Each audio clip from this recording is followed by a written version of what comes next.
Connie, if you can hear me, it doesn't show recording. Do I go ahead and start? Now it is. Okay, thank you. If I could ask everyone to please rise for the invocation given today by Richard Claypack with St. Joseph's Catholic Church, and stay for the pledges, please. Sorry.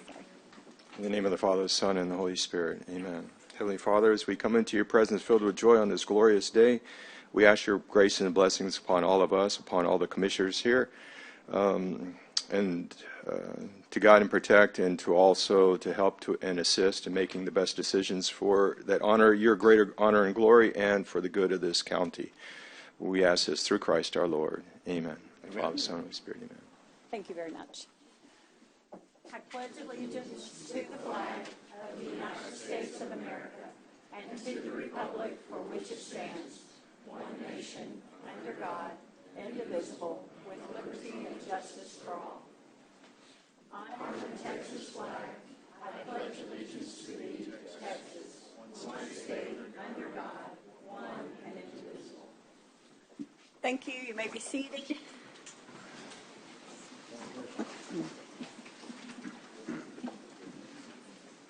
It is Wednesday, November the 5th. We have all commissioners and county judge present.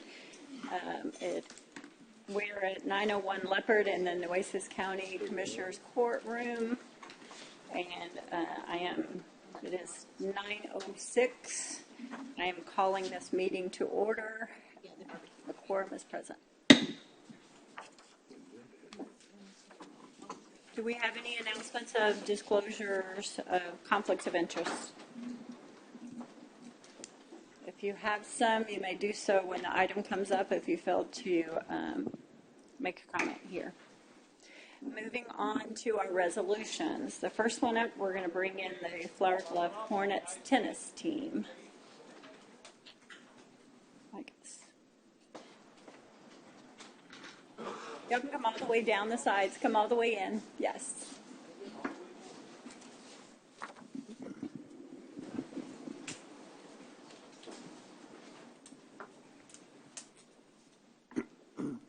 And Emily is going to read item number 1, in recognition of the 2025 Flower Bluff Hornets tennis team for their successful and historic season this year. Hey, where is she? Where's Emily? Oh, Peyton's reading. I got it. Okay. There's so many people I didn't see anybody back. Whereas the Flower Bluff Hornets tennis team is led by head coach Steve Bonds and assistant coach Jackie Bonds. Yes. Did I say that right? Yes. Okay, good.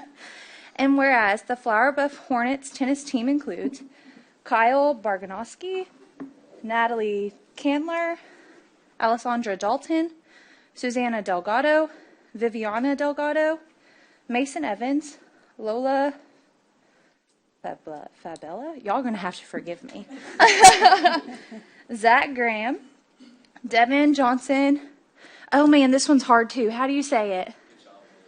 Yeah, that one. Dylan Johnson, thank you, Brayden McNabb, Bryson Morales, Hudson Morales, Camille Neri, Caitlin Shoney, and Victoria Torres.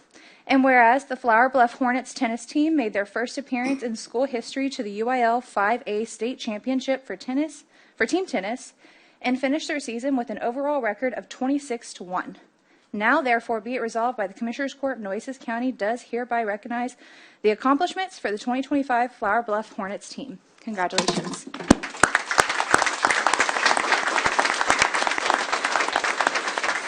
Motion to approve. Second.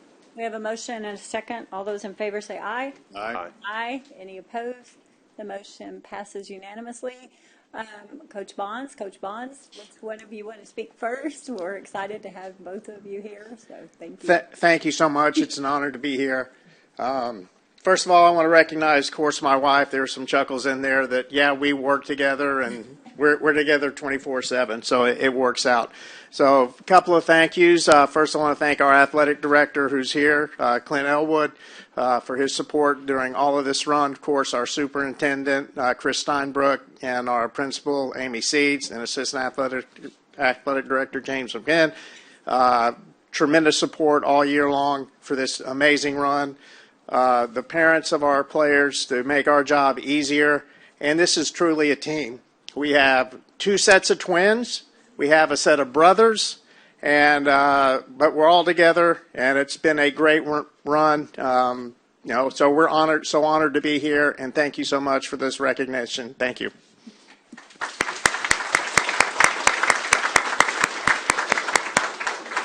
Do you want to take it over, I didn't Commissioner? know, Coach, did you have one of your captains, or would they like to say anything before I talk? Because I talk kind of long sometimes. So, I just didn't know if they wanted to. I I don't think want to they're put ready to anybody. get back to school and get back to class.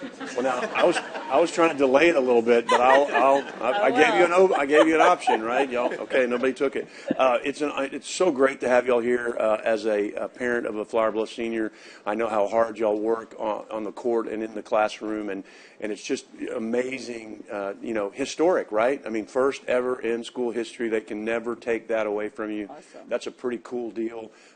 Tennis is definitely, it's always been on the map, but you really put it on the map for Flower Bluff, for the whole area, and you beat some pretty big time tennis schools to get where you got.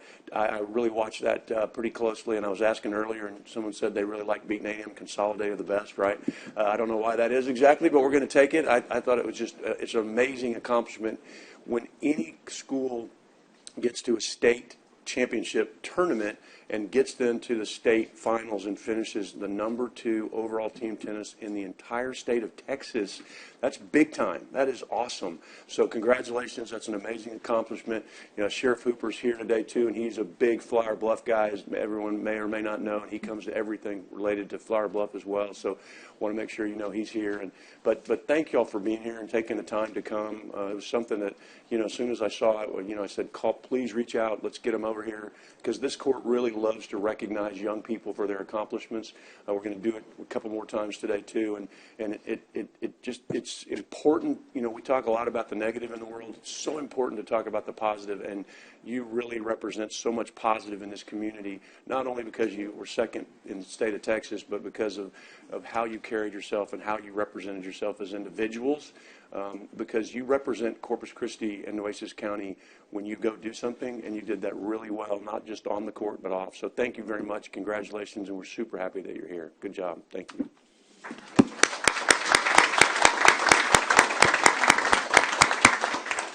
I don't know that there's much more we can add to that, other than we are extremely excited to recognize you all today. We hope that you continue with this tradition. I don't know how many of you are returning next year, but show of hands, who will all be playing again next year? Good. Awesome. Good luck. We hope that you continue with this tradition and we can bring you back. And then we hope wherever you go off, for those of you who are leaving, going to college or pursuing your careers or whatever you choose to do, that you come back to our communities and live here and raise your families here and participate in the community, honoring other kids in the future too. So we have a resolution for you. If we can get y'all to come forward, we'd love to take a photo with you. So it'd be our honor. Yeah, just come in up here and fill in the well, and that'd be great. Yes. And I was get those pictures.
Congratulations, Coach. Thank you. Thank you.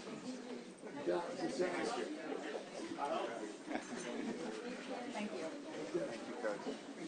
Thanks for bringing them. Congratulations. See you next week.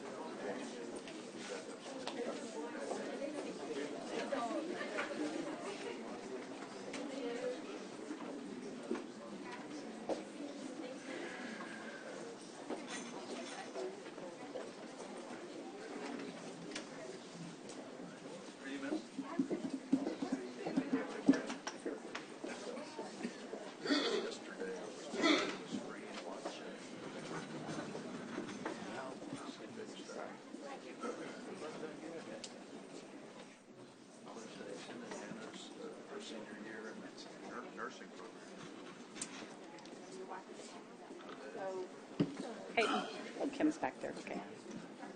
If we want to bring the next school in, officers, the next. Yeah.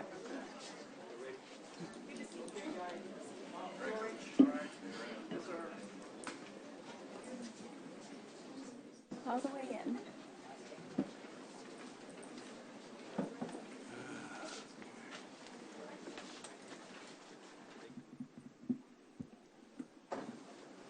And item 2 on our resolutions today, in recognition of Corpus Christi's Montessori School's 7th and 8th grade volleyball undefeated season.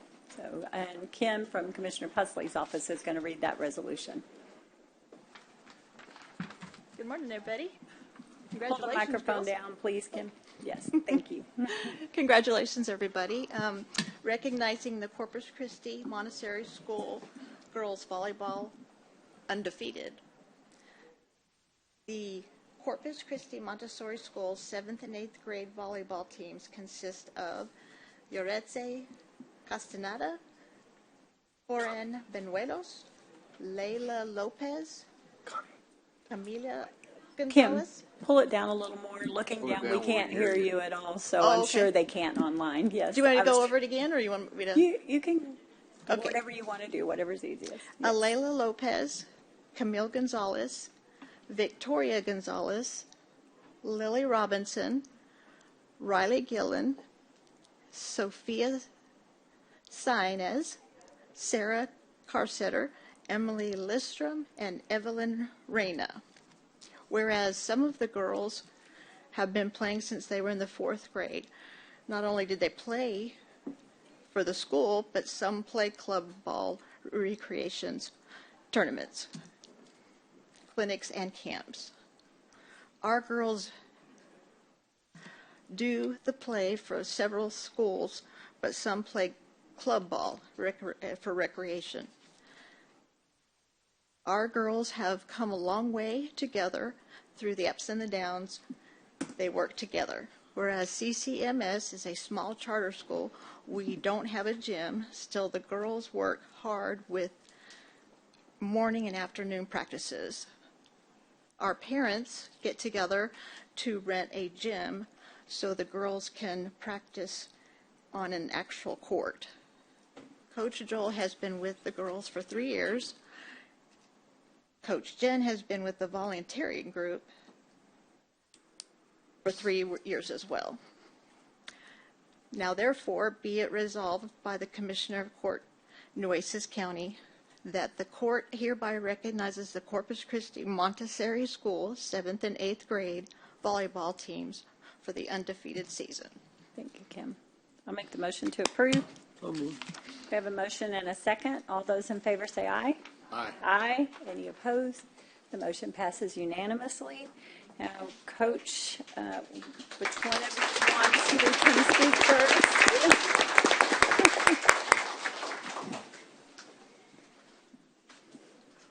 Well, we just wanted to thank you guys, thank everyone from the Commissioner's Court for hosting us today and acknowledging all the girls' hard work. Like we said, we are a small public charter school with just about 140 students. We have a smaller middle school class, about 21 students. Wow. Like we also said, we don't have a gym. We practice outside, so we're already at a bit of a disadvantage. But this is a really tight-knit group of girls, and they worked super hard this year. So we're just really proud of them. I'm going to hand it over to Coach Jen in a second, but I just wanted to say to our student athletes, It's not luck that got you here. It's not by chance. It wasn't good fortune. You didn't get here by going through the motions. It took great focus, effort, enthusiasm, dedication, and hard work to achieve the goal that we set at the beginning of the year. And I'm super confident. I know that each and every one of you, if you put that same energy into your studies, your relationships, and your future careers, you will be so successful, you will do anything you want. So once again, just thank you to the Commissioners Court for having us and acknowledging our students' such hard work. We're happy to do so, yes.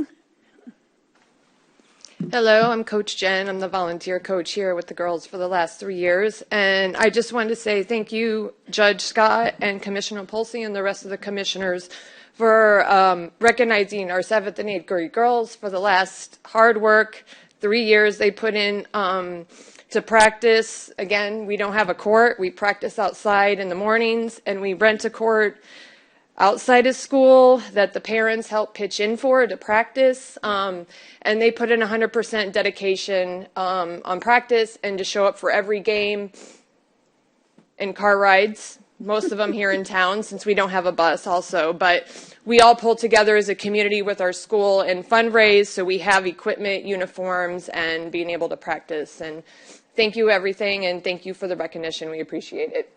We're honored to do so. Mr. Presley, do you want to go first? Yes, thank you, Your Honor. Well, congratulations to all the young ladies and the coaches. I have an 8th grade granddaughter who is a big volleyball player, so I get to go to a lot of volleyball games.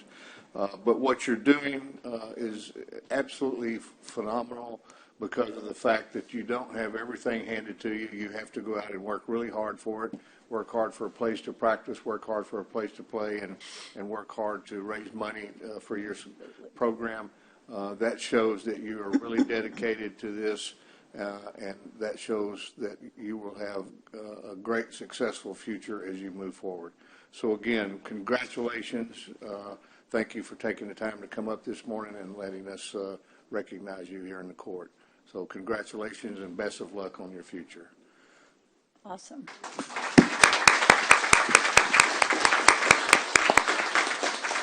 Once again, it is our honor to recognize you all here today, and we're so pleased to be able to do things like this, and the dedication and time and effort that you all put together to be able to do these sounds like even more challenging than at a school where you have these facilities and things, and the parents. Thank you to the parents who get involved and put in the extra effort to allow you to participate in these things. But we're excited to be able to recognize you today and hope to continue to do so throughout your years there. So we have a resolution for you as well. We would love to take a photo with you ladies. So if y'all would come forward, we would make room for you in the circle. Yes.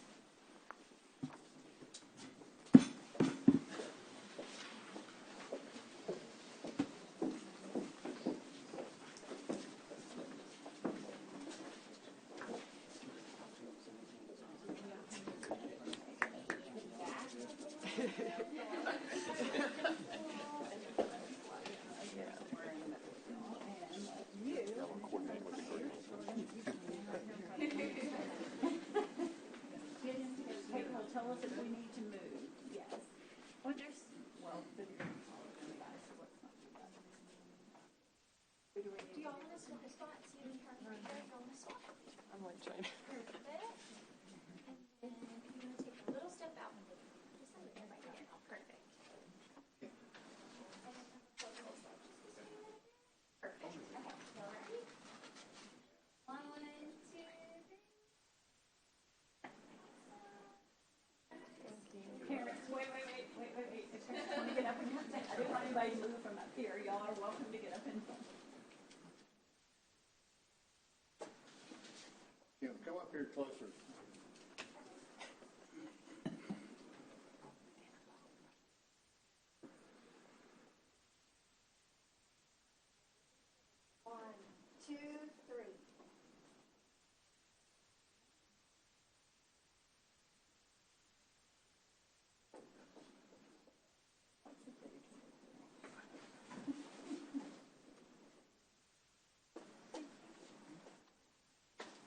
Good. Thank you. Thank you.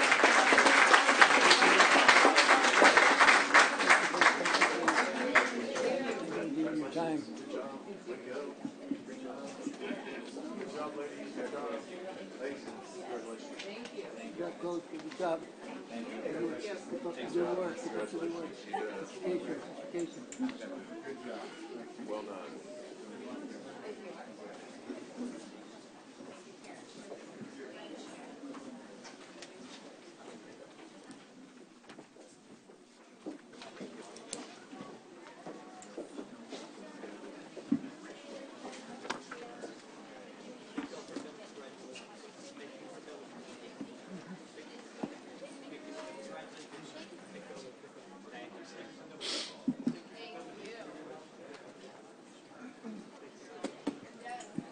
Here. Let them. Okay. Moving on to item number 3, in recognition of National Adoption Month and November 2025, Tara from our Commissioner's Court offices is going to read that one.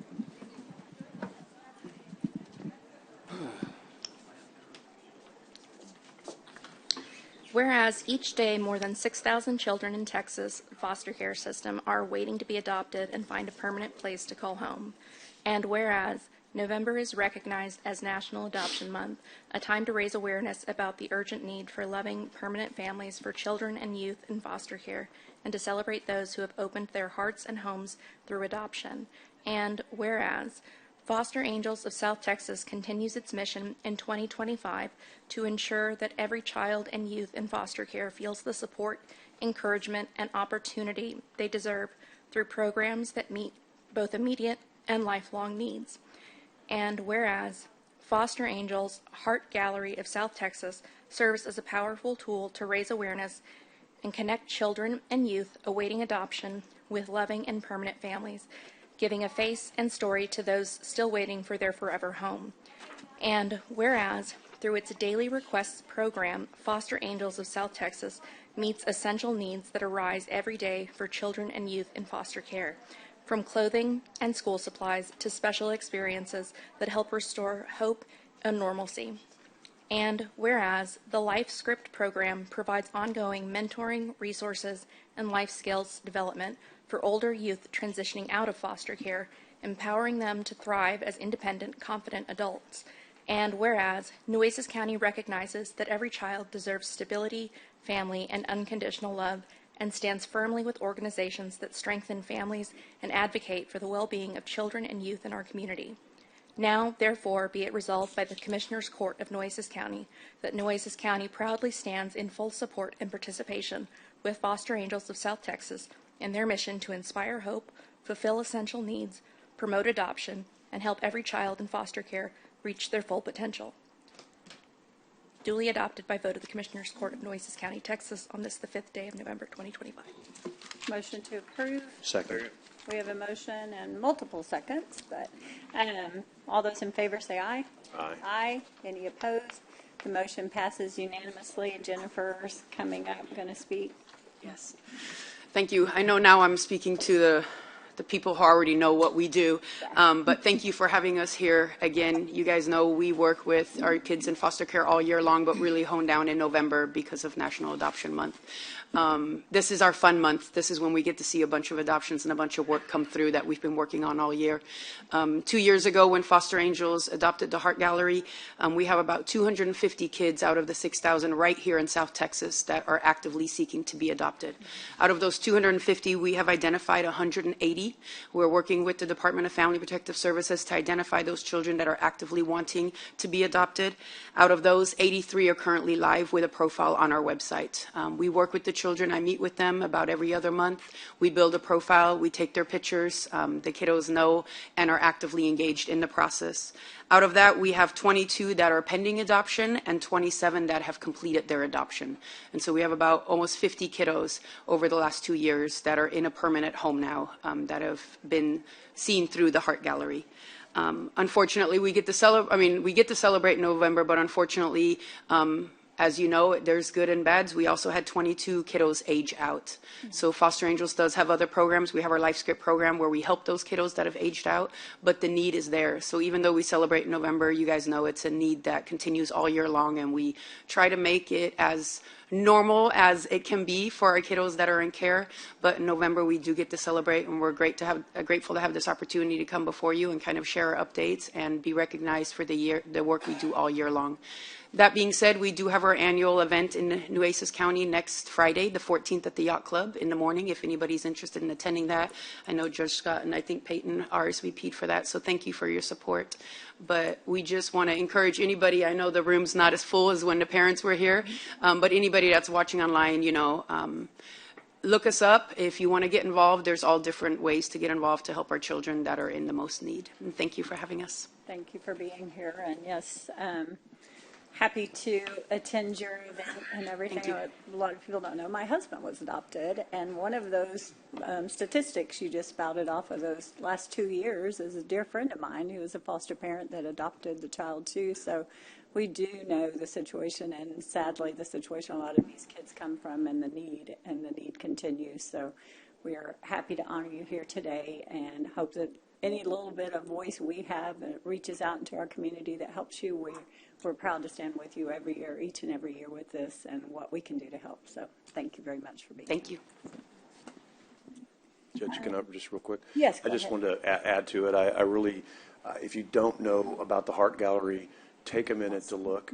The fact that the foster angels have adopted you is significant, because I know the work that they do in this community, and not only in this community, is significant. Having worked closely as a judge that handled those kind of things prior to, and adding to the fact that both I have adopted myself and I was also adopted, it's a very special month as well. So appreciate really all that is done and what you do, and that's that's significant. 49 over the last 2 years that have done that through that. That's 49 people that didn't have a home, kids didn't have a home. And I think that the fact that we do this is important, but what you do is really what's important. This is just a moment in time. You do it every day, and it's greatly appreciated by this community and certainly by me as well. So thank you very much. Thank you. Appreciate it. Would you like to come? Would Yes, you take ma'am. a picture with us Absolutely. too, please? Yes. Anyone else that wants to come join us, we're happy to have you up here. Thank you.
Moving on to our public comment section. We just have one person signed up today, Suzanne Gallagher. You have the floor. You know you've spoken before. You know the rules, so please. I know all the rules. Good morning, Judge and Commissioners. I'm here today representing concerned citizens of Robstown and Calallen. This group formed from a common desire to fight the proposed Avena ammonia plant. It is not our intention to accuse, but to understand, question when necessary, and participate in the shaping of our future. The fact that our interests and inquiries have grown far beyond that is a direct result of the complicated interplay between all entities, elected and unelected, that we believe to be responsible for bringing Avena to our doorstep. We know that back in 2017, the Nueces County Judge and Commissioners made a resolution to reinvest in or reinvent the northwest part of the county. The idea of an inland port was born. Talks between Water District Number 3 and Avina began in 2021, and sometime around then, the Calicote Tank Farm popped up, seemingly out of nowhere. The ball was rolling. Regarding the Port of Corpus Christi and the Area Economic Development Boards, there may have been a time when their goals were aligned with the majority of the citizens, but we no longer believe this to be the case. Those of us who live outside the city want our way of life protected. I think you would be hard-pressed to find many people that want to see the Calallen-Robstown area turned into an inland port, unless they stand to gain personally or financially. Our annual Junior Livestock Show is a celebration of our agricultural traditions, and everyone who's anybody shows up to support the kids and praise their learning and embodying the rich agricultural traditions of our county. But what of those who are living those traditions today? Mr. Peha's Produce Stand, an institution in our community, sits 1 mile directly downwind of the proposed Avina site. It's notable that he does not use chemicals on his produce. Any heavy industry in this location would be catastrophic to his business. Heather Ridge Stables sits 3 miles directly downwind, and the entire area is surrounded by countless irreplaceable acres of farmland that have been cared for by generations. Not to mention hundreds of small holdings residents like myself who keep livestock, often the very livestock we will see at the show, gardens to produce our own food, and who simply enjoy the space and quiet of our semi-rural or rural lifestyle. We matter too. We are not a parts donor for the port. We do not want unsustainable growth, and we do not want to live in industry's shadow. On the heels of our being granted a contested case hearing, Water District Number 3 has terminated their contract with Avina. But we will not stop until their permit request has been denied or pulled and they are dead in the water. We want Avina gone, and we do not want anything remotely resembling it to come in its place. Please be on our side. Thank you. Thank you. There's no one else that signed up for public comment. If there's anybody that came in that wishes to speak, if you would raise your hand, I'll allow it. We only had one, but then we'll move on.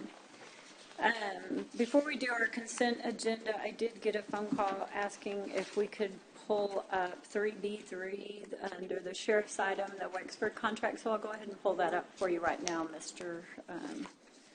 Under the sheriff's items. 3B3, discuss and consider award and execution of a public health services agreement for the jail medical services with Wexford Health Services and related matters. I believe this was contingent approval before, and now it's gone through, so everyone is in agreement and moving forward.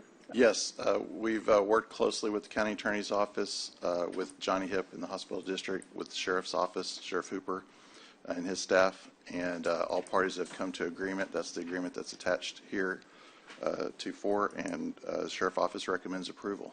So moved, Judge. Second. We have a motion and a second. Any other discussion? Yes, please.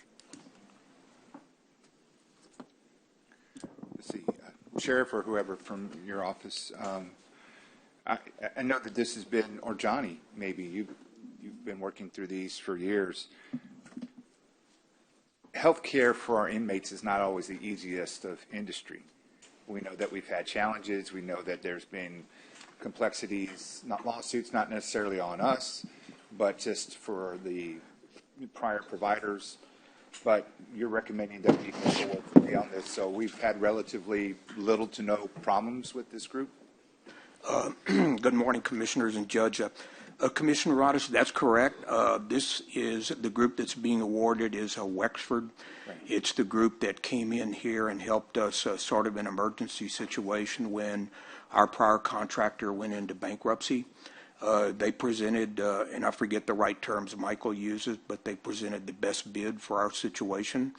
The hospital district is on board with the contract and the contents of it and what they've proposed. To answer your question more directly, the county is actually the sheriff responsible for providing health care to people who are in his custody in the jail. The inmates that are there are typically not your normal person in terms of the things that they have going on with them. Many of them have drug-related problems, which in case takes them into jail. Many years ago, we decided to provide medical services in the jail, and instead of taking them to the hospital or for whatever they needed. So there has been for many years an infirmary on the 4th floor of the jail. Wexford takes care of staffing that 24/7. That includes medication calls. They have physicians, psychiatrists, mental health folks are available around the clock. And the contract provides for medical care, mental health care, nursing, and anything that can be done to help keep the inmates in jail for their care. There are some instances where they cannot provide care in the jail, and those are covered under our indigent care agreement with SPAWN, and those patients are taken to SPAWN for care. They are few and far between, but the hospital district we're good with this contract. Great. And I just wanted to highlight, I mean, sometimes we vote on contracts and they're easy and it's a no-brainer for us, but I want to just highlight the work that Wexford has done, considering we've had, I won't say controversy, the nature of this industry is problematic. I mean, you can pretty much Google any company and they're all going to have some sort of, concern or lawsuit that's been brought up just because it'll be challenged by an inmate or their family. But the fact that we've had little to no issues here and that they've worked so well with the sheriff, I think that just needed to be highlighted. So that's why I pulled it. No controversy or no vote against it from me, but just to highlight the work that has been done and to thank you all for working on this. Commissioner, there have been a lot of eyes on this contract. Michael, of course, and his staff, the sheriff and his staff, and the hospital district. So thank you all for your support. Mm-hmm. Any other comments? Sure. We have a motion and a second. We have a motion and a second. All those in favor say aye. Aye. Aye. Any opposed? The motion passes unanimously. Thank you. Going back to our consent agenda on page 3, it's 3 of mine. Is there any item that any commissioner wishes to pull for further discussion? If not, I would accept a motion to pass. Your Honor, I'd like to pull item H and item R. H, R, J. H, R. Yes. Mm-hmm. H, R, J. And S. I'm sorry, S is in Sam? Yes. Those 4. Anybody else? Yes. What? G, and you already said H. G and I. G and I. Ooh, lots of them. Okay. Judge, I'd make a motion to approve the consent agenda except for items G, H, I, J, R, and S. G, H, I, J. Second. Yes, we have a motion and a second. All those in favor say aye. Aye. Aye. Any opposed? The motion passes. Yes. Item G, Commissioner Gonzalez, I believe you pulled that. That's one. I have a question on G, actually G and H, and on the adoption resolution. Why are we having it here? Because they were not going to have anyone present, and they just wanted the Special Hearts Day. We are planning to attend, and we're going to present them to them. The Marine Corps as well. They weren't going to have anyone present. They just needed it before our December 10th meeting. So we moved it to this at their request, basically. Yeah.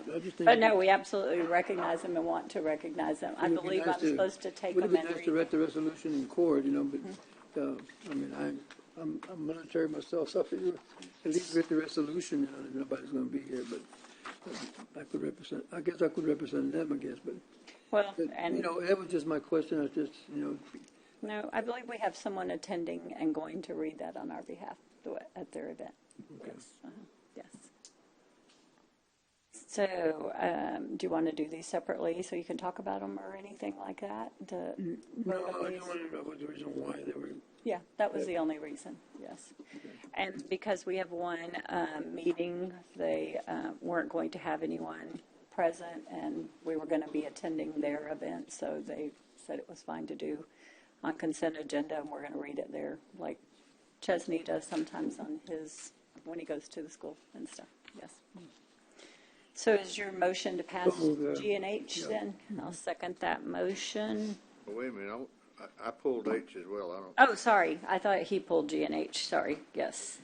I didn't pull G. If you want to go ahead and adopt that, Then go ahead. Yes. I'm going to adopt G. Second. That's fine. All those in favor say aye. Aye. Aye. Any opposed?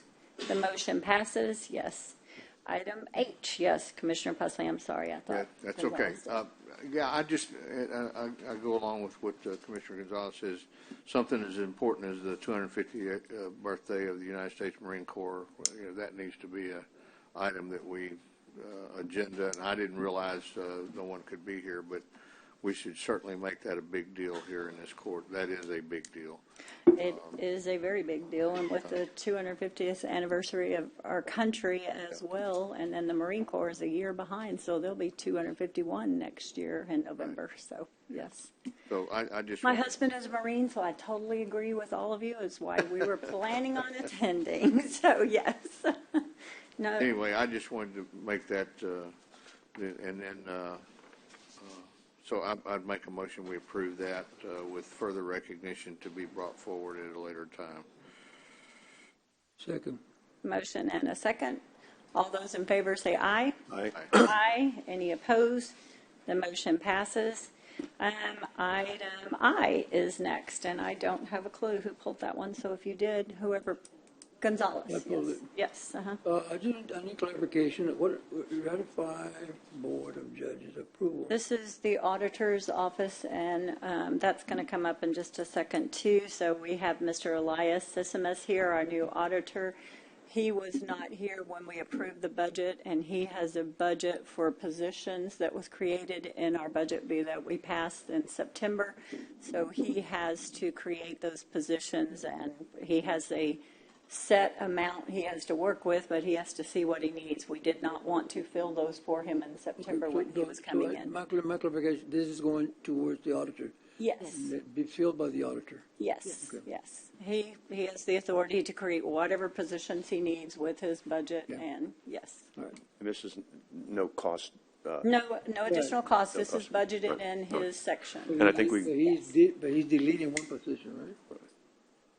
Well, that person is on, we removed him out of there, Right. yes, because he won't need that. He's creating the position in his office. We probably didn't need to put the deleting anything, because everything was deleted. When you come in, you create your That's positions. that Yes. threw me up now because I just know what. So this has no net effect to the budget. No net effect. Right. We gave him And we gave all that department office heads a budget. till the end of the year to make their changes. And especially him, because he wasn't even here. It falls, It's like, it falls yes. within the policy that Yes, we've committed to. yes, That's all I was saying. Yes. Okay, well, so moved. I'll second that motion. All those in favor say aye. Aye. Aye. Any opposed? The motion passes. And then Commissioner Modis, I believe you did, and we absolutely wanted to pull this one and welcome and introduce to everyone Elias Sissimus, our brand new auditor who started, Monday morning? Morning. We're excited Welcome. to have you. Welcome. Glad to have you. And let me tell you, it's been a busy 3 days now with court today, and tomorrow's not, this first week is going to be a trial by fire. I think we're throwing you into everything. So thank you very much. You've already been a pleasure to work with, and look forward to many other times. So, yes. I look forward to working with you. Oh, please sit. We're not that Yeah. formal here. Oh, okay. But Constance already cleaned all the mess up. She dealt with all the headaches. Thank you for that, and we're glad that she's back with us and glad that you're here. And I know your work at the appraisal district, you were well known, and so when your name popped up, I was really excited to hear about that. So look forward to working with you. Welcome aboard. Congratulations. Yes. Welcome Welcome aboard. aboard. Yes. Thank you very much. Thank you. Thank you. Motion to. Did we have a motion already in a second? Motion. I'll second that. All those in favor say aye. Aye. Aye. Any opposed? The motion passes. Thank you very much. Item number R, Commissioner Pusley, this is yours. Yes, ma'am. Yes. Just a correction there. This is the authorization for the St. Michael's Parish to utilize not Lyndale, but Cell Park. That should, if that's what's on your agenda, it should be Banquetti Park for a 2-day cook-off fundraiser event. This is very similar to what we did at the Lyndale Basel Park earlier this year for the Toloso Midway football booster club, and we used the same boilerplate agreement that Jenny and her department created for us. And I have, Jenny, now the certificate of insurance, so everything should be in place for them to move forward, and Edward's been working with them as well. So just please, I'd like to make a motion to authorize and approve execution of a facilities use license agreement with St. Michael's Parish for the use of the parking area of the Banquetti Park for a 2-day cook-off fundraiser event. One second. Are you second? Did you do that? We have a motion and a second. All those in favor say aye. Aye. Aye. Any opposed? The motion passes unanimously. And this license agreement and everything, I think Edward and Juan, anybody else that does these, this is a great template for us to use for the future and what we encourage everyone to use. This is the proper way to move forward with those kind of things. Item S, I pulled because you asked me to. Commissioner Pusley, this was yours as well. I believe it was a contract correction from the county attorney's office or something. Yes. You didn't pull it, so I did, but it was at sorry. your suggestion. I was supposed to pull it, and I'm glad you. This is one second here. Okay, this is a contract court for our 5-year service agreement with DBT Transportation for the maintenance on our AWAS system at the airport, county airport, and this will be paid for through our RAMP grant program, which we received earlier this year. And we have all the documentation. We've worked with the county attorney to make sure everything's here. I wanted to pass out a copy to each one of you so you'll have it for your records. And the AWAS system we have currently sounds like that noise up there. No, I'm kidding. It's an old system. It's been there a long time, but we've managed to keep it operational. It is going to need some work on it here very soon. There's one part of it that is not working. We have to keep this working. We have received a letter from the FAA that if our AWAS system is not up to par and being inspected and maintained, that they will close our airport. So this is absolutely Motion to required. approve. Yeah. A motion and a second. Any other discussion? No, Judge, just want to point out, Commissioner Pusley has been working hard at this along with our interim airport manager, and so this is work that's been long delayed and ignored, but thankfully we're jumping on it. So I just want to thank Commissioner Pusley for all his work. Absolutely. Getting us to this point. Thank you, Commissioner. Appreciate it. Thank you. And, excuse me, for the court, there were some changes, and I just haven't seen the document that you're passing out. And so if you could maybe adopt that subject to making sure that I thought that we we had seen the changes as the notes. There were that some- They came from. on page 3, there's some changes. Yes. If you look at page 3, the Red line. county attorney added 2 paragraphs there with the termination and the governing law venue. We submitted this back to DBT with those changes. They agreed to those changes, and they've been added to the final document. They should be on everyone's document, I think. They're red lines here. Do you want us still to approve contingent on you final look at this or something? Or with the modifications. With the modifications, if there's a problem, we can always, if address you want to it. put it back on the agenda, we can. Well, let's, I think I made the motion for this, so I will add that to my motion with final approval by the county's attorneys, additional paragraphs, and look over by the county attorney. Yeah.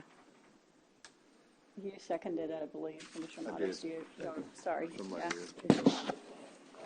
So all those in favor say aye. Aye. Aye. Any opposed? The motion passes. Thank you very much. We're moving on to our regular agenda.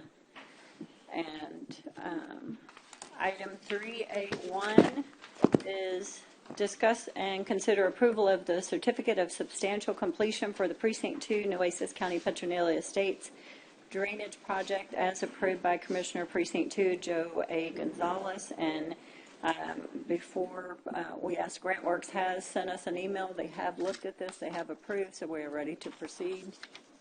So moved. I'll second your motion. Any other discussion? All those in favor say aye. Aye. Aye. Any opposed? The motion passes unanimously. Item 3A2, discuss and consider requesting additional funds from the Tax Reinvestment Zone, TERS number 2, for the completion of the Briscoe King Pavilion and all related matters. And I believe Emily, different Emily, is here to discuss these. Thank you. Emily from Commissioner Chesney's office. Not that one.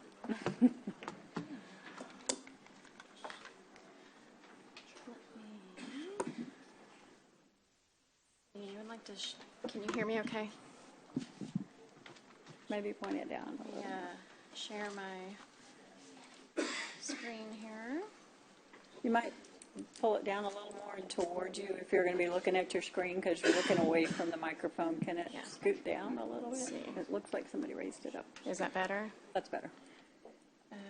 Hold on 1 second, trying to find where to share my screen here. Screen. Here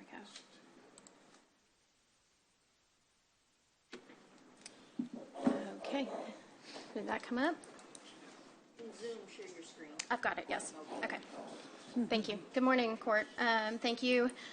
I'm back from 2 weeks ago. 2 weeks ago, we did just a quick update on the building itself. You did receive some documents this morning to look at. Mm-hmm. Let me open up one of those real quick. They should have been One at of your them, desk. one of them was just the project update. There we go. And this is one that was just kind of a recap of what we discussed last week. The project update, where we are, where we were contracted in April of this year, all of our reports and engineering. We have our new facility event venue, which is unnamed. We have our existing facility, the Briscoe King Pavilion, which is a refresh of the existing facility. And we have the new site work, which originally majority of that was part of a future phase 2, now incorporated in phase 1. We had our July 14th early assistance meeting with the city, and some of those items are recapped here from what we discussed a couple weeks ago. Same with the refresh and the site work. So now we're here to talk about the money and the updated funds that we are requesting. And let me, hold on, Emily, 1 second. Yes. And judge and court, depending on how much of this you want, this is not any money from us. This is just me coming to ask for your permission to go ask the TERS for money. I want everybody to have all that they have, but I don't want her to spend a lot of time in court today if y'all don't want it either. So I'll let the court decide how you want this presentation to go. So Motion again, to approve. Yeah. there you go. Sorry. Second. Have a motion and a second. Any other discussion? And the amount, just say articulate the the amount amount for that we're us, going yes, to need the to go total. back and ask for It's with approximately 2.1 million additional additional from the 5.9. from the 5.9, and that's all broken out in here. Now, the 5.9, again, was pre any engineering, pre any reports, and it was 3 years ago. So I wanted my formal estimator to be here today, and unfortunately he's out sick with the flu. You're looking at 30 to 40% increase from 2022. With that, we've also had quite a bit of additional scope, a lot of that being in the site work that we've added. Also, the structural foundation is significant. We did not have any engineering at the time. We just did kind of an initial rough square feet. Very deep piers. We also looked at building up. That was a question asked to me at the Parks Board. Looking at building up to do a slab on grade, which you would be building up 7 feet with a concrete wall around it to stabilize the soil. The existing facility itself is also on piles. I don't know if anybody is aware of that. So it's built up around the dirt around it, and it is also on piles. So working back and forth with the geotech and the structural engineer, that was one of the big numbers. So on my OPCC update that I gave you, I kind of broke down some of the big points. The 4 sheets that you have, which are the cover page of the formal estimate, they're broken up at the top. There's the new facility event venue, the refresh, and the site work. And then there's a combined total of all 4. And so you have those 4 sheets there. You'll notice on the subgroup, the second section, it's got your contingency. It also has built-in escalation in each of the projects. So that's future potential costs. So when this goes to bid, future costs that we're not considering just increase inflation. And I think that the point, hold on, Emily, I think the point too is this will all be discussed fully at the TERS board. Again, this is just a request to go back and ask them for the money, and then it'll be presented in full to the TERS board, of which 4 of us are on, and with the members of the city council. So again, we can make this as long or as short as y'all want it to be. Just want you to have what you want. And each one of these, enough. I wanted just to ask on the opinion of probable cost, how close typically do you expect that to be? Do you so get much variance? A level 3 ASTM class 3 estimate, they can be from 15% low to 20% high. That is the standard average for this type of estimate. And we will get more update at the TERS meeting, I guess, Commissioner. And each of these just cover sheets, they come with full reports. I have 40 pages of a breakdown of every bit of this building, which was based off the 60% review set. Remember, we adopted a whole new building code in August of 2023. Another item to note is that TDLR is in the process and finalizing the adoption of the new 2020, I guess they're going to call it the 2025 Texas Accessibility Standards. There is no grace period. If your permit is not pulled, then everything has to be updated to that. So there's still some items out there that could come into play. Hopefully, everything I've designed would be compliant with the new one. They're adding some whole new chapters, but just be aware those are still out there as well. Yeah, go ahead. Sorry. Just like, ma'am, kind of, so $5 million that we had came from where? TERS. It's 5.9. From the TERS? This is all TERS so all far. of it, everything? That, So we're going to go back again, asking for another additional that's it. plus million, whatever? Doesn't come out of our budget. Okay. What's the contingency if they don't approve? Right. It's like, where does the money come from? What do we do? That's what we have to Yeah. talk about. But that's we want this to be fully out in the open, transparent. We just got this number. I've already requested a TERS board meeting because we don't have one. Waiting to get a date back from the chairman of the TERS and the city on getting that set, and then I'm going to send all these numbers over to them so everybody sees it well in advance and can digest it and know what's coming. But my second question is that the 5 million, you said that was engineering? No. The 5.9 million from 2022, we did not have any engineering. It was just a schematic floor plan and elevations. We put together some rough numbers to get started. And that 5.9 included the soft costs, which that included all of the design fees, engineering, testing. So the addition that we're asking, the overall number of the 7.3 that you see for all 3 projects, that does not include any of the soft costs. That was in the 5.9.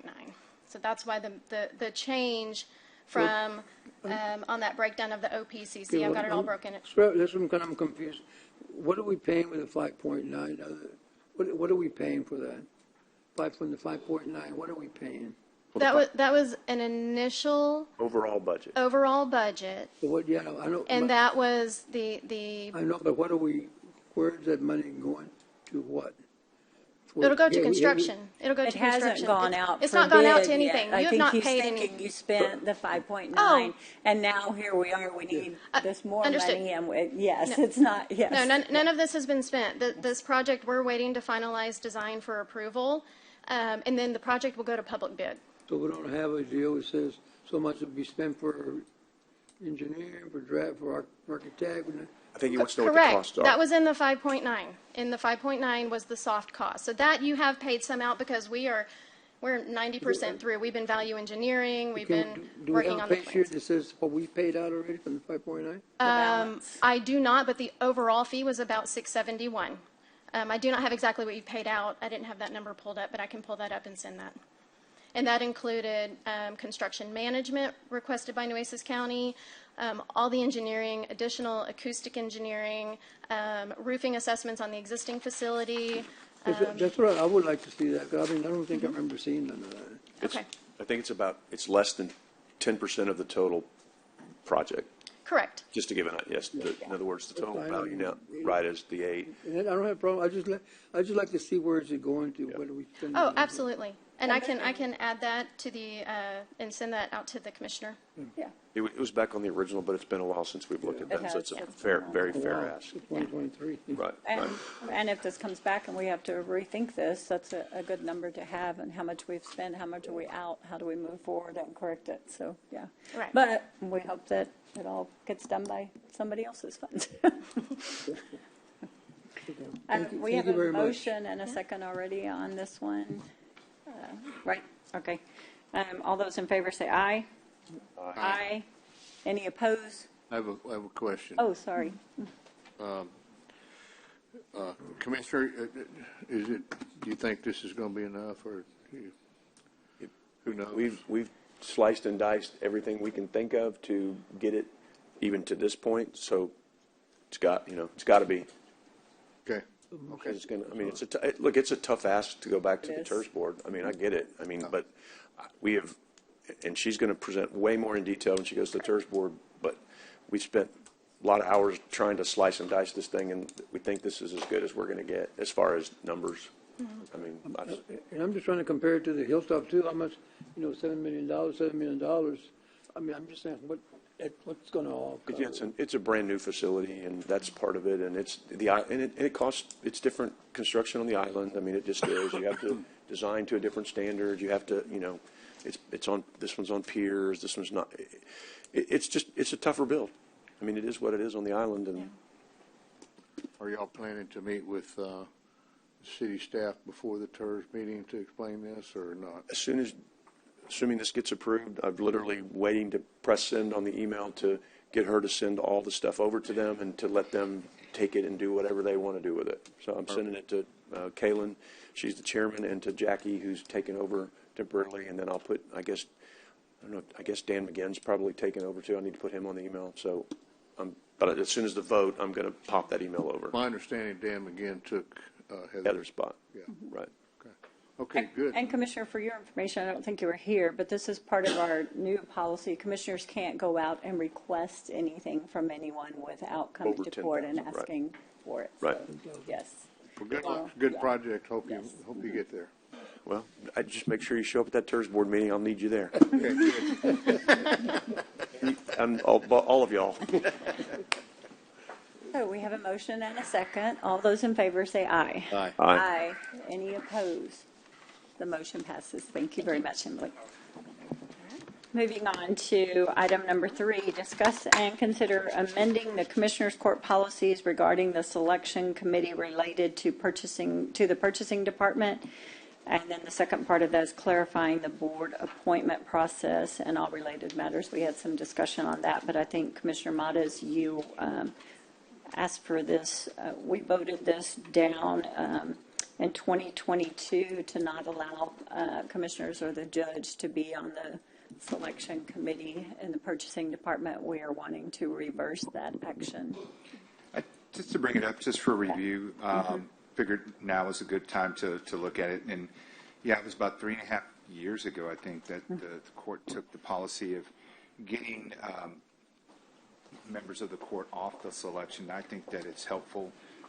Obviously, we can't overload a committee. The most we could put would be 2. I would suggest just to maybe at least have 1 member. That's how we had done it before prior, and then the court at the time felt it was time to change the policy. So I'm just bringing it before you to see if anyone supports that notion, that idea.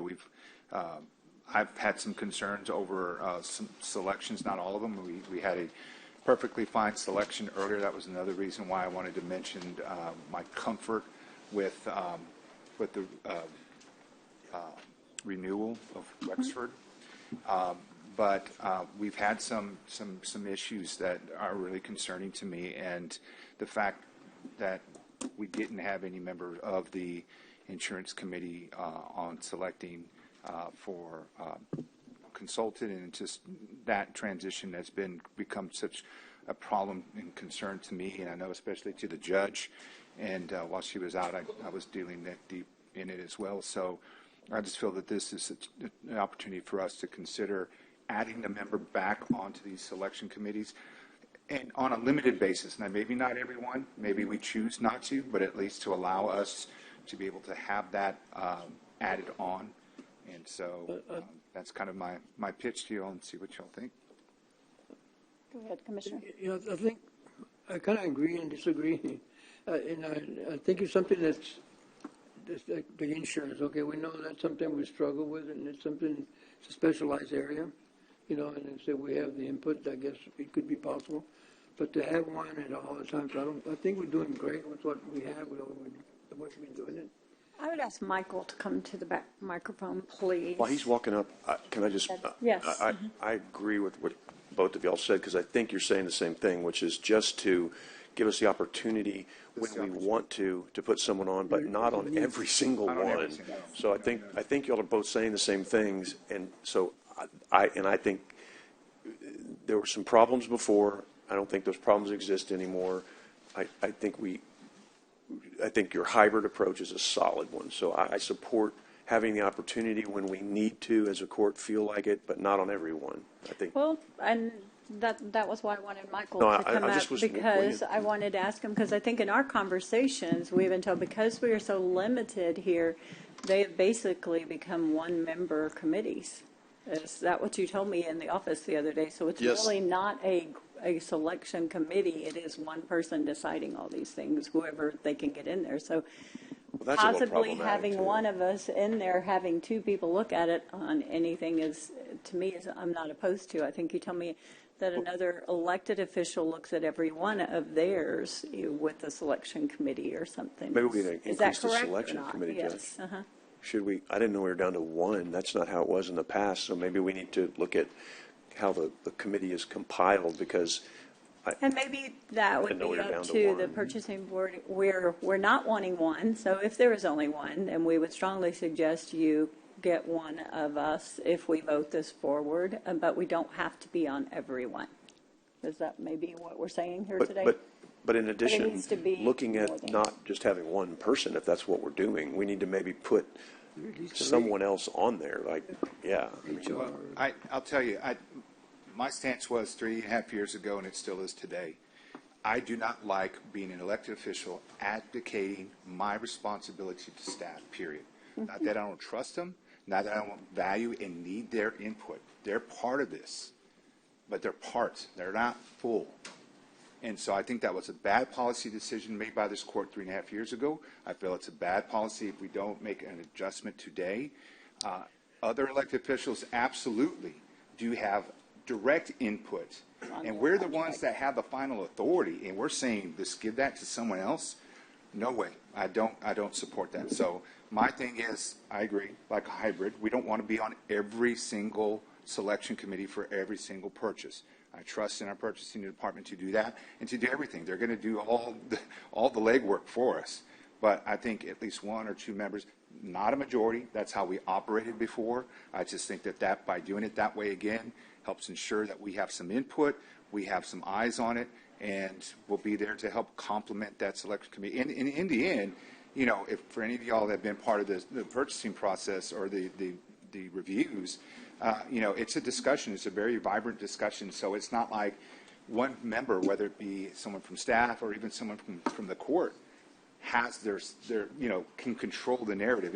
You got to kind of get a collective, a consensus to it. So that's all I'm saying, especially on the big things like insurance. Those come only hopefully once every few years.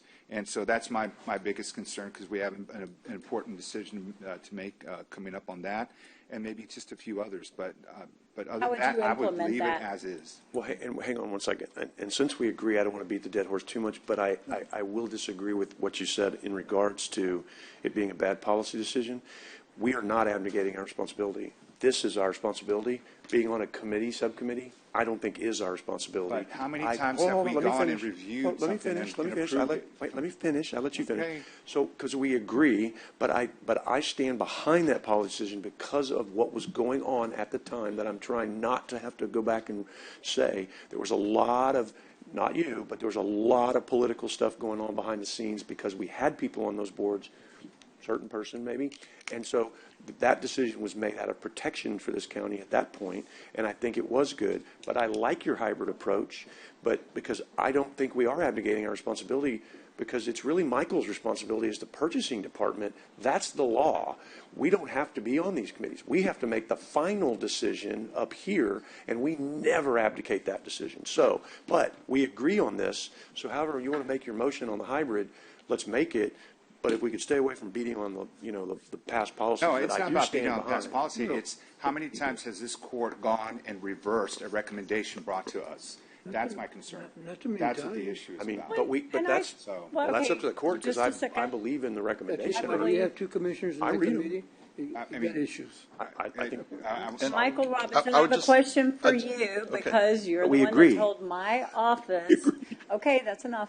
Oh, you told my office that there was only one person on many of these selection committees. So how would you implement something like this, bringing us in or adding other people? Because I think a selection committee is supposed to be a committee, not one person deciding. Right, and, So, yes. and the way we've been doing it, because like, for example, I can only have one voting member from a department, so y'all had advised me, the court had advised me that y'all didn't want a supervisor or a department head and his direct reports being on that committee because that might present a problem, right, with too many people voting on that. But there's only one voting member if it's a project like that, but that voting member still is allowed to have consultation with his staff about that decision, but there's only one vote that gets put forth, and that vote is just for an evaluation recommendation. And y'all used the word selection committee, and I think the court used to call that before.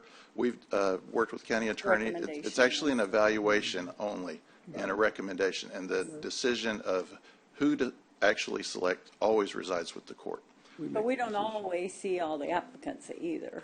We get whatever's brought to us, what's decided before it Right, comes. so the way I understand it, according to our policy, is when the evaluation committee completes their process, the court then has the opportunity to request to come down and view the proposals.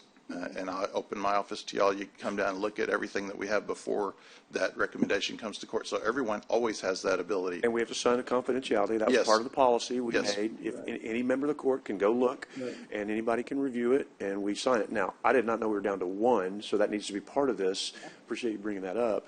So to me, it's very simple. We need to have a committee. It should be three. One of us can have the option on it, and it just needs, it has to be an odd number. And I want to be clear that the one is never me. I'm just a Exactly, supervisor and that wasn't only. implied at Yeah. all. Yes, yeah.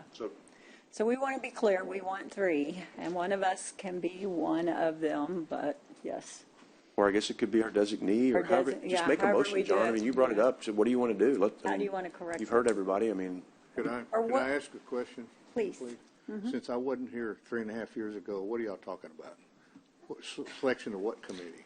On If I could contracts and offer bids that come in. just one thought, I was here during that.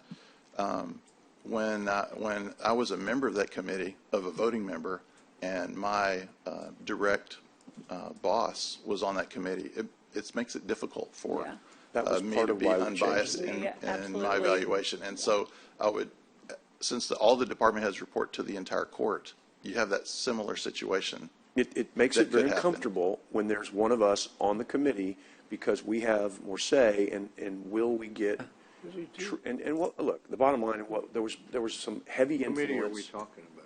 selection committee, or evaluation committees. There's heavy influence being put forth by a member of this court on these evaluation committees. What are we On evaluating? bids that go out for the county. For anything. RFPs. Yes, RFPs. RFPs, yes. When we get a recommendation, Commissioner, that's from this evaluation selection committee, whatever they're calling it, if one of us is on it, that's more, we have more weight. Let's call it like it is. We're an elected official, and that weight was being pounded on. You can figure out who. And so, no. And so other people did not feel comfortable with us on those committees because they were basically saying, look, if we go against our boss, what's that, or one of our bosses. So it became a little uncomfortable. So we just said, you know what, we'll get off of them and we'll go down the road. And I don't think anything has gone wrong with that. If the RFPs are project specific for a particular commissioner's precinct, why wouldn't you have a? The RFPs are typically for services. Can I finish what I was saying I'm before I sorry, get sir. interrupted?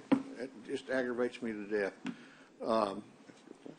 Why wouldn't we have that particular commissioner on that committee? That's kind of what we're asking about today. We would like to, I think we need to go back to that. It wouldn't be pertinent to have Commissioner Chesney, and I'm not picking on you, Brent. Please pick away. To be on a committee that was going to do an RFP for something that was taking place in my precinct. So, okay, go ahead. No, I didn't want to interrupt because these were more county-wide RFPs that weren't precinct specific. Just being on, giving you the history, they were more county-wide for services for the jail, for whatever the case may be, that weren't our precincts. Because most of these are not RFPs for our precincts; they're RFPs for county-wide services. And so what ended up happening was the county judge was on 90% of them because that was the old policy. If I remember right, it wasn't a commissioner, it was the county judge. The county judge was on all of them, maybe two. There might have been two of us, right? I can't remember. And it got to be a real problem. Yeah, since we've instituted this policy, I don't know of anything that's gone wrong with it, other than I didn't know we were down to one. That's not cool. But at the end of the day, we still get them, and it's still our responsibility from this committee. Would it be two members of the Commissioners Court on that? I just, Or gets to be. that's why I was asking, how would you? It's to be too tough because we don't have, how much time do you have to go sit on another committee when then we got to come decide it up here and then you got to go work on your precinct projects. It got to be very cumbersome. Yeah. Not abdicating responsibility, but because it's just an evaluation committee and it still all falls to us to make the final decision.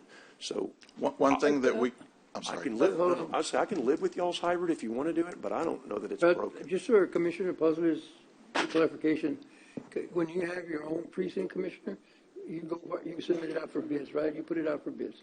That's all on you. You follow the process. Sure. Because it's your project, right?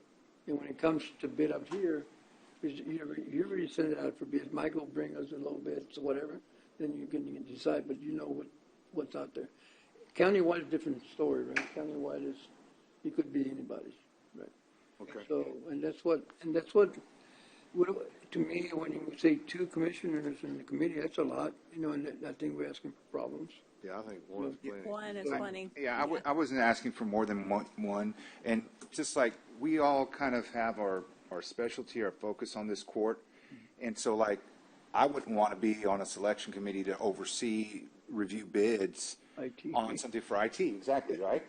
I would say we collectively would probably say, give it to Commissioner Pusley. Let him just have a set of eyes on it, representing the court. Once again, it's a discussion. It's a consensus. It's not someone goes in. I mean, there's several members in that committee, and you come to that consensus, and then you come and bring a recommendation forward, and this still has to go to the court. So that's my only thing is we have our specialties. So I would prefer that we just have that opportunity to kind of go in and do that. But I just felt it was time to be able to review this policy again. If it's not heartbreak for me. I mean, we'll just continue doing it as what we've done. I just felt it's time just to have that discussion again. So. I think we say specialty, right? I mean, issues that come up, and exactly. We can say, okay, we want to put so and so in a committee, right? And just allow Michael to come in. Okay. Ask. So was there a motion? I'm sorry.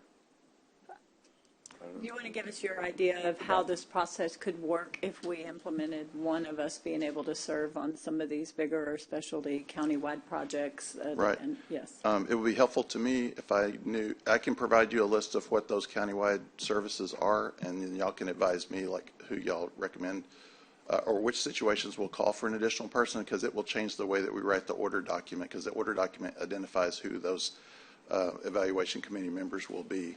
And that way I can present the correct item when we come to court to ask to go out for RFP. Could we maybe? Additionally, if y'all wish, I can send, when the evaluation committee has concluded their activities, I can make sure that Peyton notifies the whole court, and that way you know we've concluded and that window is open That would be to come probably and beneficial review. as well. I would be happy if it helps streamline it and make things happen faster, is to allow the judge to have her discretion on who she appoints.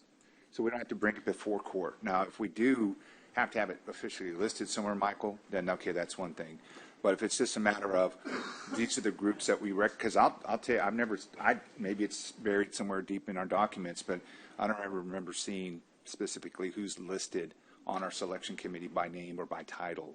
So if it's something as easy as that, I would say the judge knows our specialties, where our focus is, and then she could easily just say, okay, this person is assigned to that. And once again, I mean, I remember early on, maybe it was punishment when I was brand new commissioner. We were like looking for asphalt or something. We did some bid on, I remember sitting there, I think it was Asphalt, it was a company back then. And it was a little bit more mundane. So all I'm asking is for is this kind of big projects or RFPs. But can you tell me, so How do you but why? But I mean, in other words, like, what's wrong with what's going on that's prompting this? Other than the one person only serving. 100% agree with that, but it is, like I say, I'm going back through this in my mind, and I remember it is very uncomfortable for other department heads to sit there on a committee with their bosses and be objective and honest. If they know what you want or I want, are they going to really tell them what they want?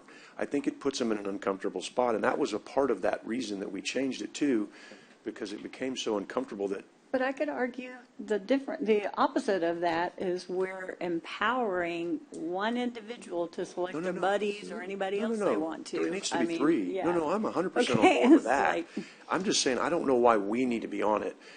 I think it needs to be three people, Aren't you required to have three? Doesn't your policy state three people? I agree with or you, something? Judge. I'm trying to figure out why we want to be on this. There's not a number requirement. Okay. I had asked to have more than one, Yeah. obviously. Should be three.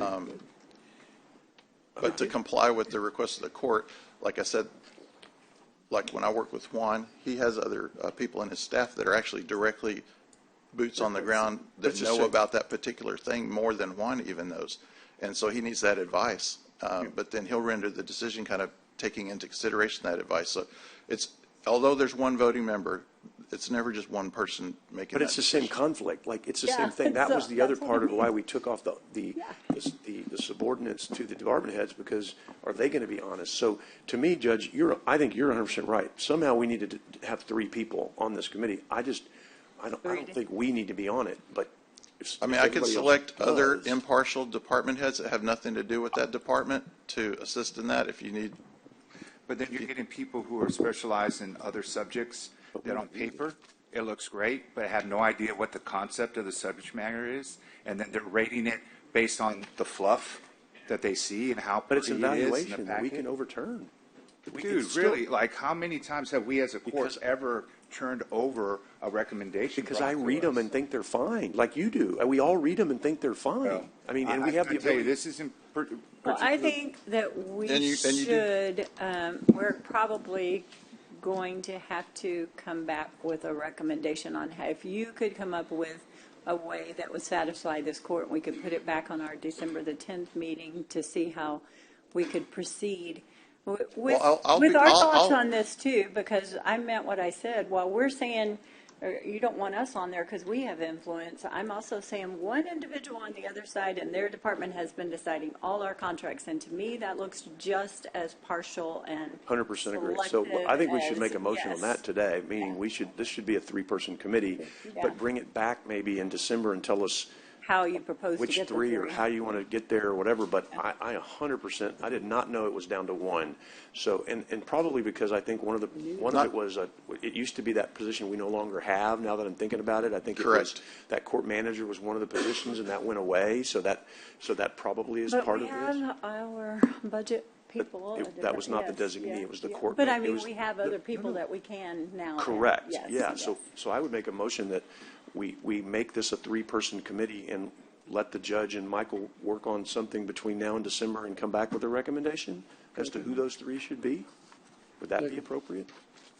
Do we have any awards coming up on the December 10th meeting? Say again, Joe? Do we have no Anything out, RFPs to RFPs? award by December 10th?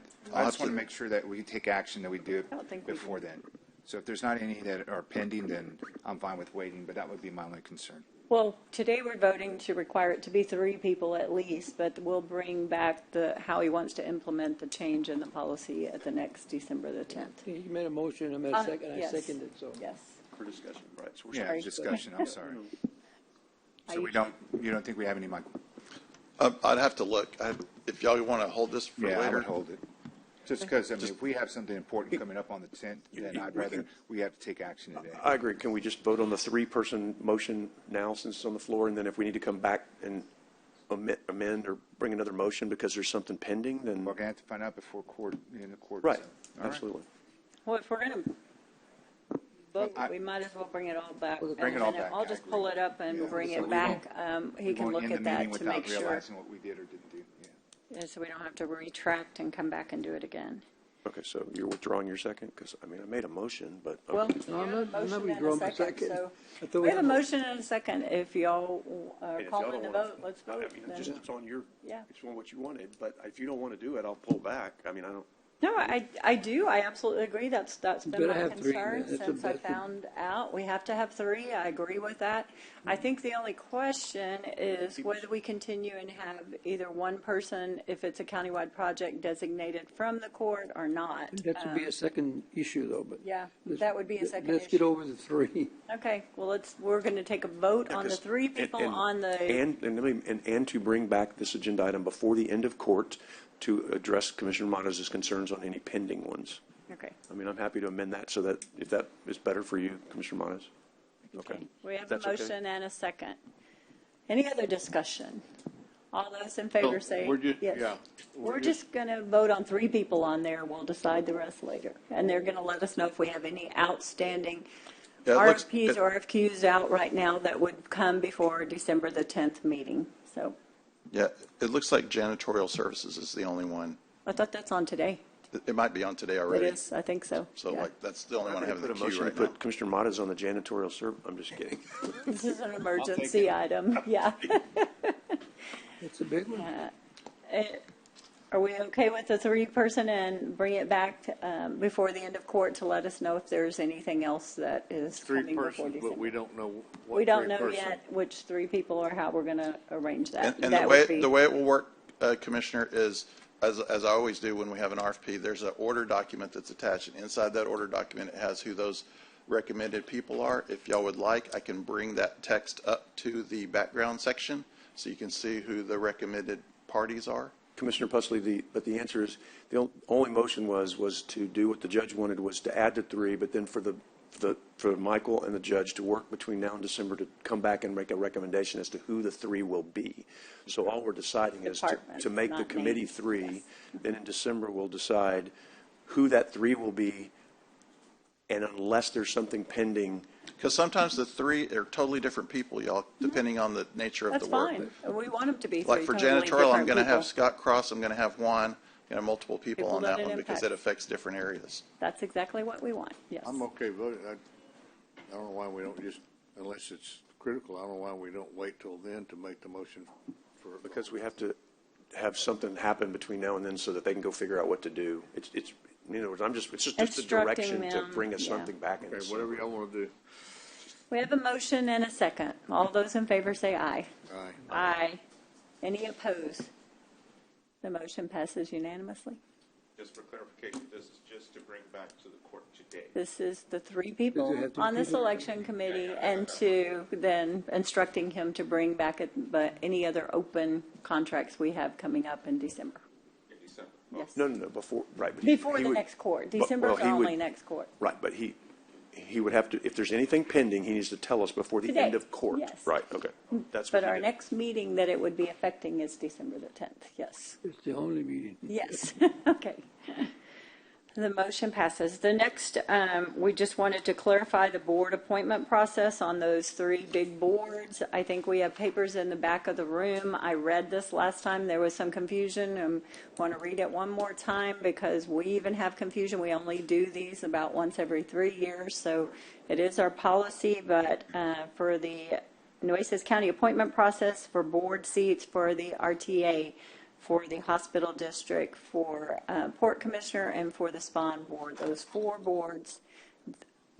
This is on number 3 too. It's in clarifying the board appointment process. We read it last time. We're just going to read it again. There's no action. It's just reading because I was asked to by an outside entity to clarify and to read again. Last time we had some questions, so I wanted to bring it back up. But this is correct. The paperwork at the back of the room is correct. The way we stated it is correct. So reading through it one more time to simplify. And the paperwork is in the back if you need that, Lorenzo, just for discussion or something. I'll hand you mine. Step 1, each member of the Commissioners Court gets to nominate 1 applicant from the pool of applications. One, so there will be 5 names on the board. Step 2, each member will receive an allotment of 2 votes to cast. Members may not use all of their votes on a single nominee. You can't cast your 2 votes for your name. You have to vote for 2 different people, or they can choose to vote fewer votes if they're allotted, but they can only use a portion of their vote allotment if they choose. That means if there are 5 names on the board, you wish to only vote for 1 person, you can only cast 1 vote for that 1 person, and you lose the right for your second vote if you don't cast it, but it cannot go to the same person. Step 3, a nominee must receive at least 3 votes to be appointed. The nominee or nominees who reach this threshold first will be appointed to the open board seat. Step 4, if any of the seats remain unfilled due to a tie or no nominee receiving the 3 more votes, the additional round of voting among the original remaining nominees will continue until all seats are filled. And this is in the back of the room. This is not a vote. This is our policy. We are bringing this up because we have some pretty major appointments coming up at our next board meeting, Commissioners Court meeting, and we wanted to clarify, make sure the public is fully aware of our process as well. So, Judge, yes. For clarification, so let me go to the 2-vote issue. I think our policy was written mainly in response more to the port appointment because we had 2 votes.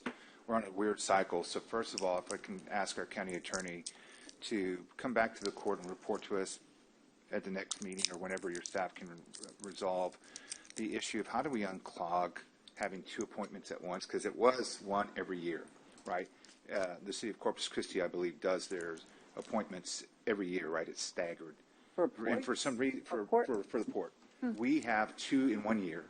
1 year we have an off year, and then we're up to appointing this seat that's coming up. So it's 1, 2 votes, or 1, 2 appointments off. But this year it's only 1. Yes. This year it's only 1. So that language doesn't really work. I would, if we can get some clarification on how to unclog that, if ever, because there were some circumstances that happened that caused that. But the number of votes, you will see an allotment of up to 2 votes maybe, or up to the amount of vacancies. I don't know how to word that. 2. So, and I guess we can't even make any amendments to that. It was my concern in the last meeting. But my question is, so a nominee going to step 3, a nominee must receive at least 3 votes to be appointed first to reach this threshold. Well, based on the 2-vote model, we could have, say, 2 candidates that each get 3 votes.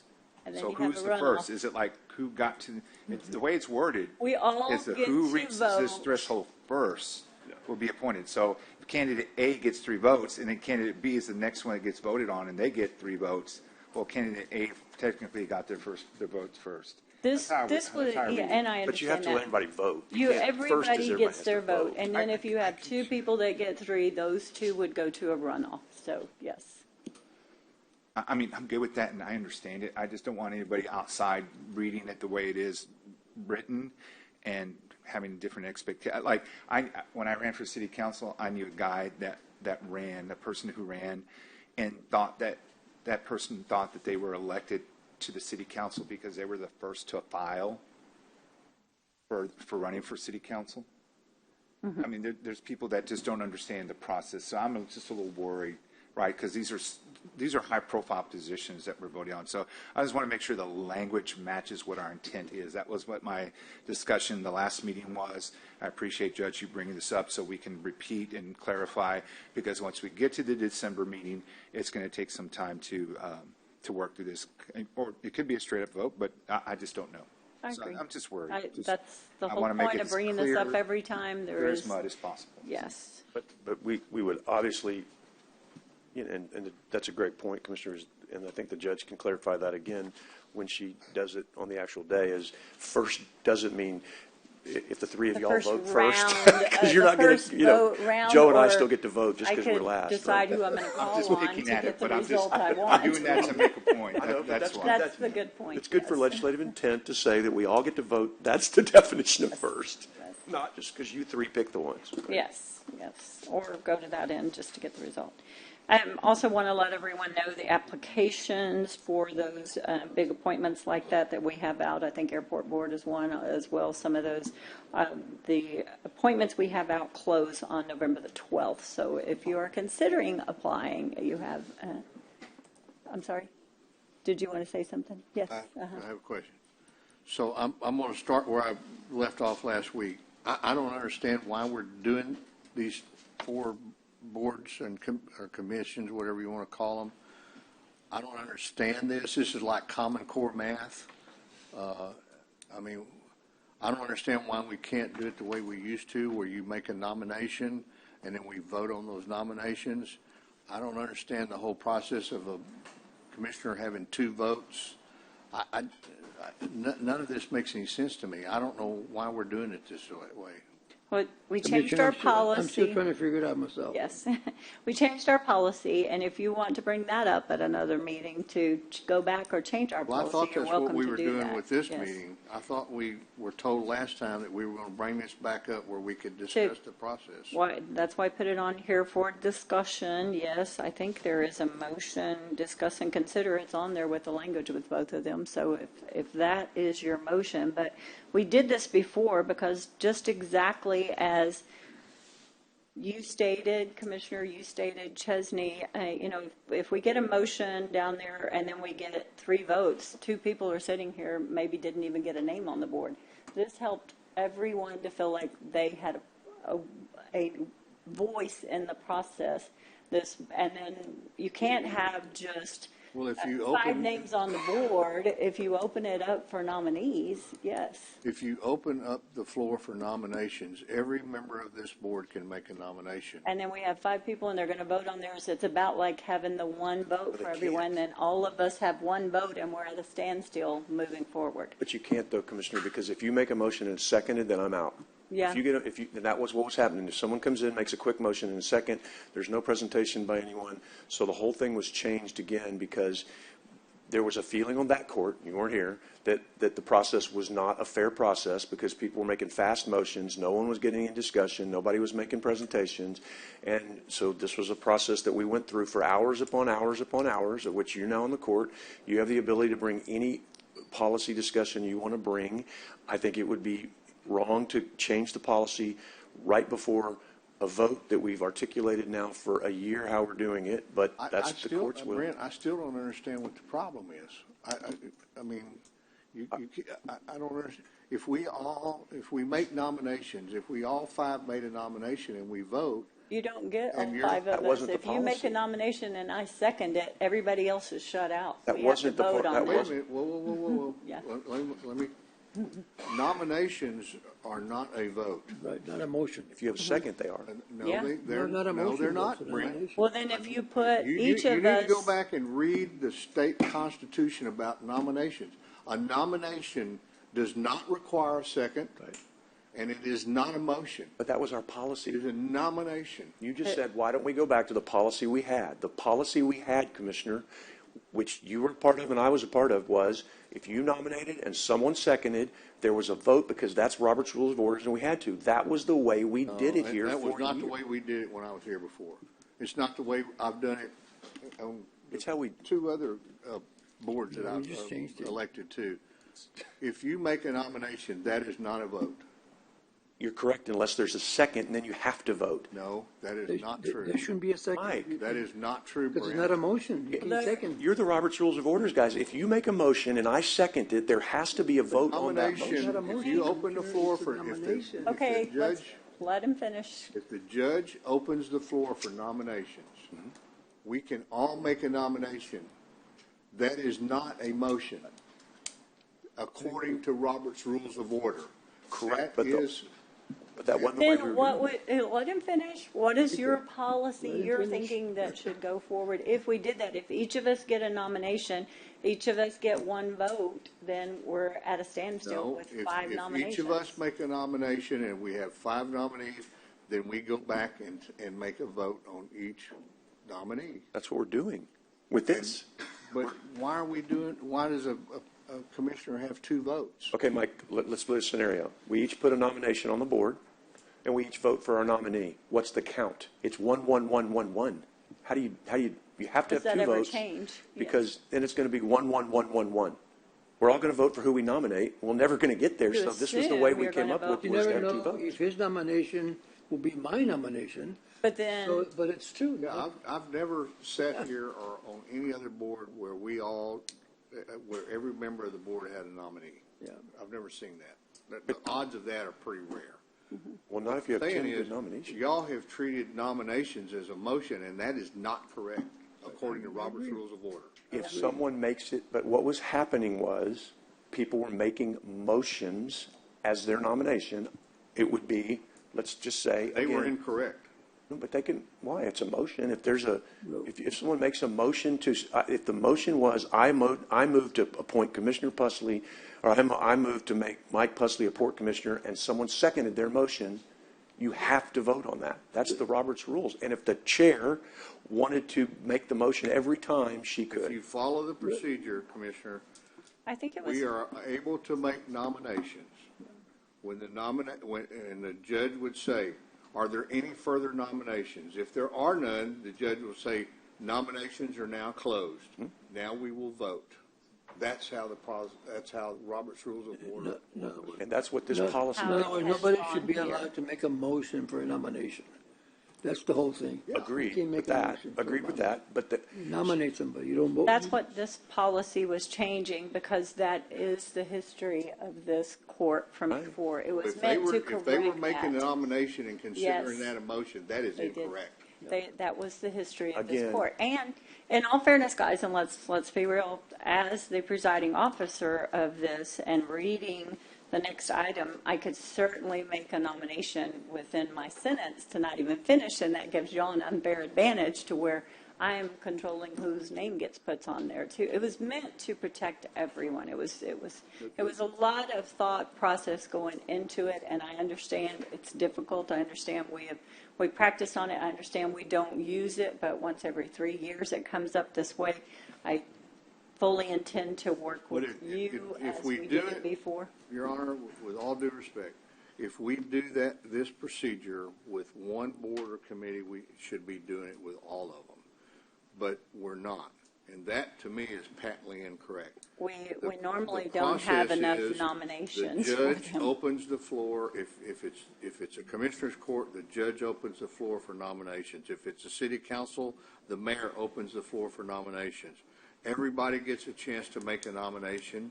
If only 2 people make nominations, the judge or mayor says, are there any other nominations to come to the floor? If there's not, I'm closing the nomination process, and we will start voting on those nominations. That is the correct procedure. But what if, in the scenario you just outlined, all of us put one person on the board? Because look, there's going to be 10 nominations for the port. We'll take the port. That's always the one that's big. Causes this There's going to be dissension. 10. There's going to be outstanding applications that each of us put one on, and if we only have one vote, what do? It's a stalemate. You can't get there.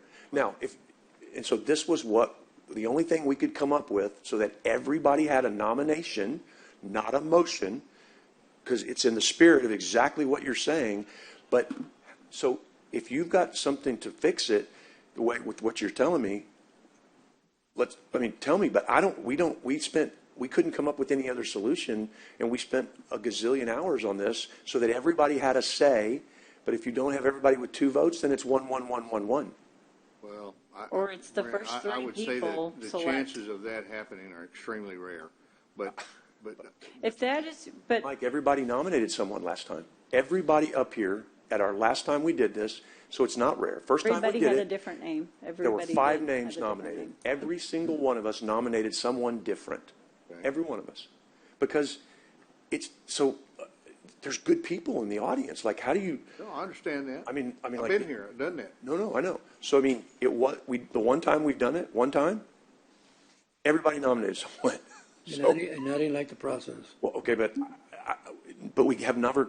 Everybody says I don't like the process, but come up with something that fixes the process that we've already spent 100 hours on. Not 100. We've already spent a ton of hours on, and we've announced to the world this is how we're doing it. But tell me how it works to where everybody can nominate, and we don't get stuck I'm not 1-1-1-1. going to advocate that we change it, Brent. I'm just telling you. No, This I'm is okay. not correct. It is not according to Robert's Rules of Order. And I think if we're going to adopt this as a policy for nominating it shouldn't be just for one board, it should be for all of them. Because, which You can board? make that your motion to include all I don't boards. care. And You we wanna do it already for- have it in our policy for these 4 boards. If you want to make that your motion. That's fine, Mike. I don't care. What the problem was, we We don't hardly usually have don't enough get board. applications. Right. We have a lot of open if seats you on our wanna make boards that- that we can't We get can make a filled. motion to go back to how we were. Yeah. Because this is all matters, related to all matters. You can.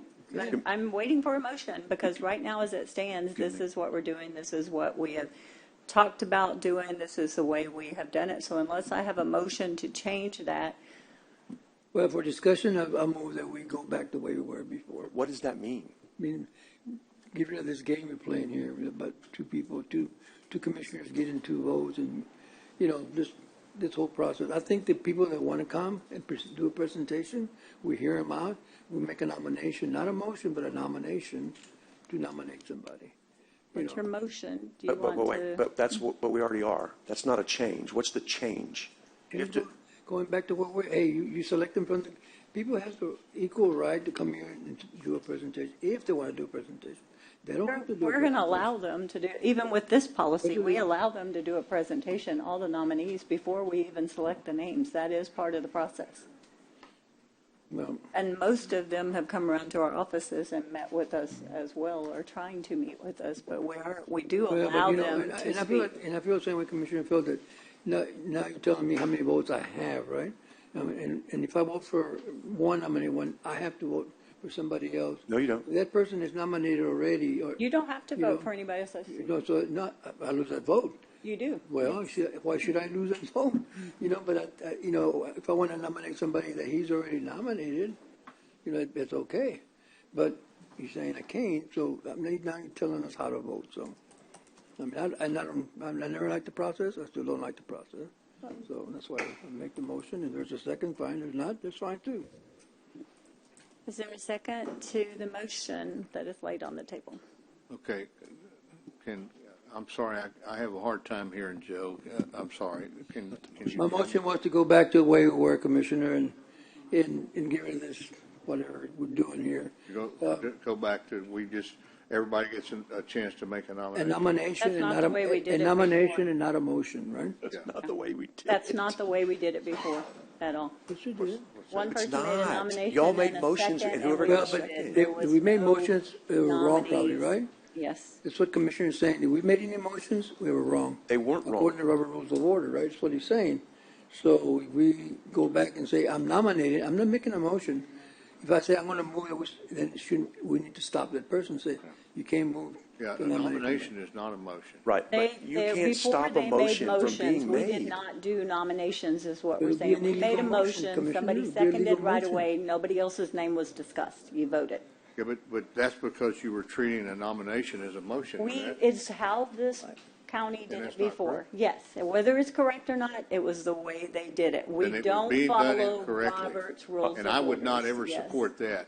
What I'm supporting is we open the floor for nominations, and when we get ready, when everybody gets an opportunity to make a nomination, then you as the county judge would say, if there's no further nominations, I'm going to close nominations, and then we each vote. Okay, so if all five, which is what we're doing, other than we have two, I think your hang up is the two votes, because that's exactly what we're doing. Everybody gets to nominate one. You don't have to nominate one. You can nominate one. Last time, everybody nominated one, and everybody got two votes, and it worked out perfectly.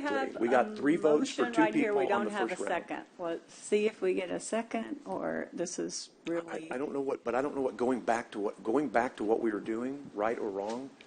If the county judge opens it up, Mike, and says, okay, we're on item number 4, the port appointments, and my motion is to nominate Mike Pusley to be a port commissioner and John Mata as a second sit.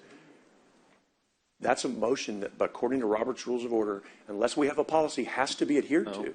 Brent, what I'm saying is, the That's the Robert's old Rules of Order, if you go read it, nominations are not a motion. And I we're agree, but telling that's you not what too, we were doing. Commissioner. You cannot vote on a nomination. Commissioner, but this court You has cannot in until history. the floor has been closed for all nominations. Then you go back and vote on the people who were nominated. I understand, but what I'm telling you is what was happening when you were gone. A motion. People were making motions, not nominations. There were seconds. That's a valid motion, and a second has to be voted on. You can't do that when you. We should have stopped. We've done it. It doesn't mean you can't. They have done it historically. Here's what he's saying. So whatever you're not supposed to do or supposed to do, and all the Robert's Rules of Orders, again, that we talk about that we should be following, we do not follow them to the T. And we create a policy that we go by. This was voted on, and the policy was created to take care of that problem because we weren't doing it correctly.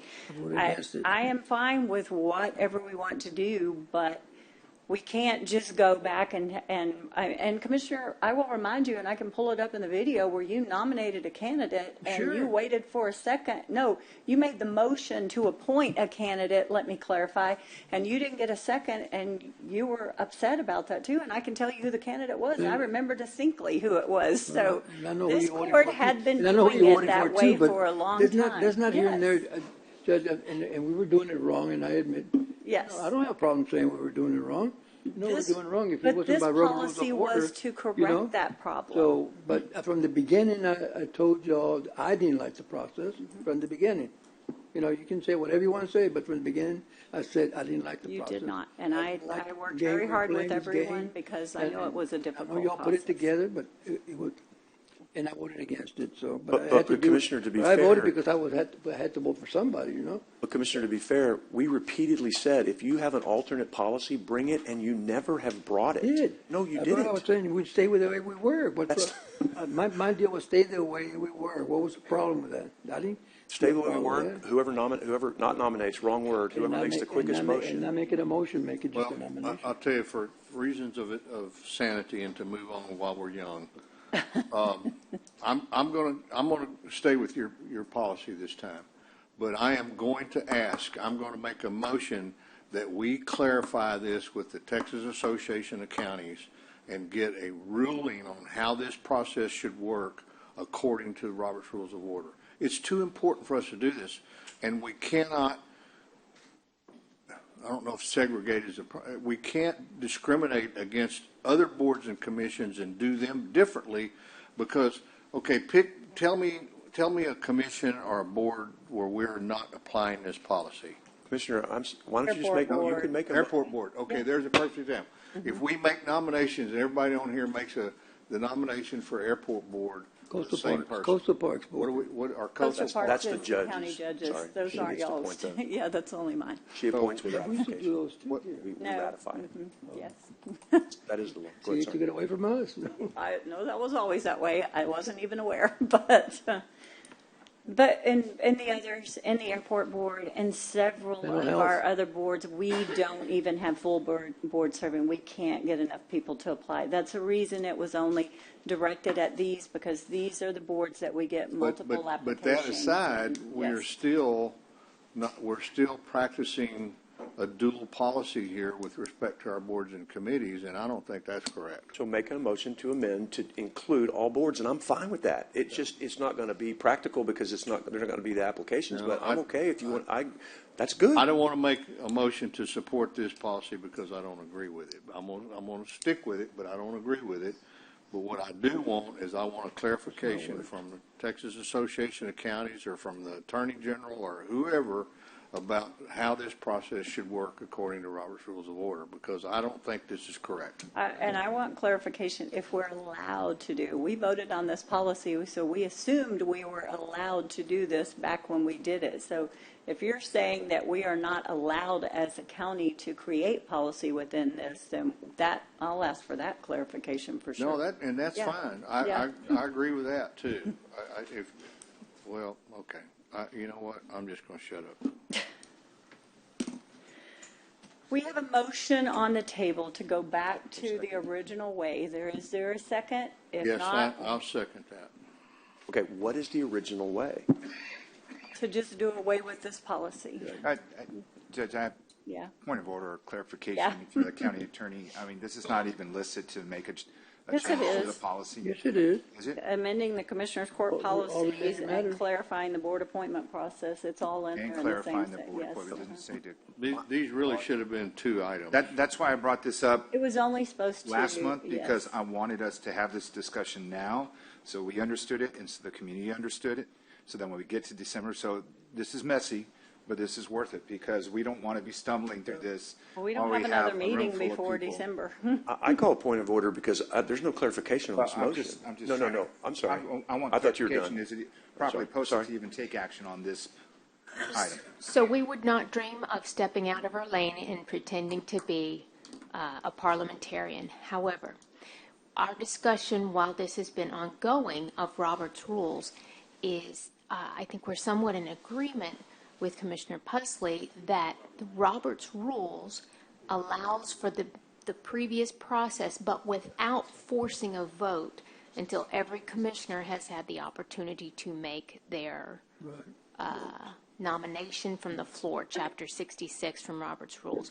So with the understanding that what we had before was not being implemented maybe exactly as Commissioner Pusley envisions, there is room to go back and provide for that fairness so that every member of the court gets to be able to make a nomination from the floor before that first vote is forced. And would you? But that wasn't what we were doing. So you can't say go back to what we were doing because that's not what we were doing. So the motion needs to be clarified. I'm calling a point of order because we are way out of order. There is no clarification. We were not doing it as Commissioner Pusley articulated. We were doing it as the judge articulated was whoever made the first motion to apply and whoever got a second, that's what we were doing. So if that's what you're supporting, Commissioner Pusley, which I don't think you are, that's what this court was doing. You were not here for Well, the last 3 let me years. go ahead and amend my motion. Since That's my what I'm motion- saying. Please clarify what we're doing. Amend my motion to state that we go back to nominations without a nomination being a motion at the time that it should be done back then, although we weren't doing it right. The motion is to go back and do nominations without being a motion. And then what happens? Until the nominations are closed, and then we submit, then we vote on those nominees. Do you second that? Commissioner Pusley, you seconded the motion. And so for discussion, how? How? We each get one vote? Or is that what you're, I mean, I'm asking. Yeah. And so it's going to be 1-1-1-1-1. Then what happens? Yeah. Well, we go another round, Commissioner. If it's a tie, it's a tie. I guarantee you. If it's a tie at one, hold on. I'm asking Commissioner Pusley. Okay. Wait. That happened on the council once while I was there. Mike, but I'm asking you, how do we break a 1-1-1-1 tie? Somebody's got to give. Somebody has to change their mind. Okay. We'll go back around. That's the most, you got to be kidding. So we right? have a 1-1-1-1-1, motion and a We're all second. supposed This to change our mind? is a motion. I have a question for the county attorney, but we do have a motion on this. But my question, Judge, was, is this posted to be able to even take action? This just says clarifying board application process. I mean, I'm fine with having this discussion. That's why I wanted to have it last month. That's why I asked to have it again at this meeting, so that we understand what the And I process is. thought it was a clarifying, so if we But- didn't put it, we You put have it on here. amending and clarifying. Amending and clarifying, so, yes. Amending policies regarding selection committee and clarifying. Yes. Okay, all right. To me, I just see the clarifying, but the comma. Yeah, I agree. That's We true. were told it It's was okay. not very Yes. clear, but yeah, that's true. But whatever. We're here. We're here. So- Okay, so someone needs to explain how this is going to work. It's going to be 1-1-1-1. How do you break that tie? Go back Like around I again. said, if there's a tie, there's a tie. And then you go back and you vote again, and if there's not then We've had discussion after discussion. I'm going to call the vote. There's a motion and a second. All those in favor say aye. aye. All against? Nay. No. 2 ayes, 3 against, so. My question to you then, if we're going to stick to this Robert's Rules of Order thing, then would you say we are following Robert's Rules of Orders on a daily basis here at this Commissioner's Court? The court has adopted Robert's rules as a goal, guideline. Yes. So Well, I will say that again, if we want to, and that's as strict as you all want to get, then that should be a motion that we will follow strictly to those rules, not just when it suits our need for the vote. Yes. Well, I'll make a motion, we follow the rules of. We've already done that. That's not on the agenda, and we can't do Oh, that I'm today, so that's why I'm asking the county attorney if in the We'll past put it we in have. the agenda So, for next yes, meeting. you are more than welcome, yes. So in the scenario where each of us gets 2 votes, and there's 5 nominees, is it not possible under that that you have A tie? a tie? And then you You have a could have runoff, 3 and and those then a 2 go to the runoff, runoff, yes. and then you get 1 vote in the runoff. That's the part of the policy. What 2 go to the runoff? We're The gonna 2 that are tied at practice. 3. I think once you see it in action, you might feel better. Works. We will work on that. I know before, and I need to bring it back up, our office needs to do it as well. We did it with the commissioners because it was a new policy. And if you'll allow us to just do it a few times, you might see the logic behind it, because it is very confusing. So, Yeah, it is. Because, Commissioner, to answer your question, if there's 2 that are tied at 3, those 2 go to the runoff, and then we get 1 vote to choose between those 2. But what if we all vote for a different person, Brent? But you get We each get 1 vote. No, you get 2 votes. But your policy says you can't use 2 votes on the same person. Right. and That's you what don't makes it have work. to use both. That's how it works. That's what makes it That's what I'm work. saying. You will see how it works. You'll pick. If every 5 put 1 on, and then we all vote for our 1, then we have to pick our second one, and everybody's Is going it to. not mathematically possible that would be a tie on the second vote too? If it's a tie, we keep it doing a was- I mean, runoff until that. But it's yes. it's better than a 1-1-1-1 It's mathematically possible that could happen. on what? What's meant? That the second vote be, The runoff? Yeah. You mean the runoff vote or the second?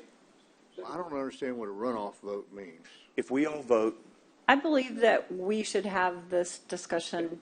We have wasted a lot of time on this item, that there is no action moving forward. I think we can practice this, we can bring it back up, but we're confusing everybody else more by our actions here today instead of clarifying. And Your Honor, with, again, I'll say with all due respect, and I'm not trying to make anybody mad over this, okay. but at the last meeting when we discussed this, I expressed my concerns about it, and I wanted to have an open discussion about this in court to try to resolve my concerns about not doing this for every board and committee that we vote on. I think is improper.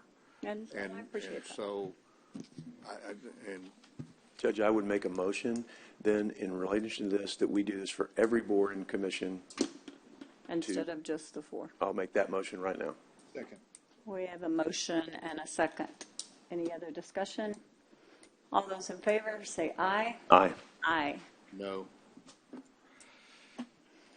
3 ayes, 1 no, and Commissioner Gonzalez is out. So moving on to item number 4. discuss and consider giving the county judge the authority to approve payments until December 31st and 2025 in all related matters. This is what we normally do because of the one meeting in November and one meeting in December. Motion to approve. Second. We have a motion and a second. All those in favor say aye. Aye. Aye. Any opposed? The motion passes.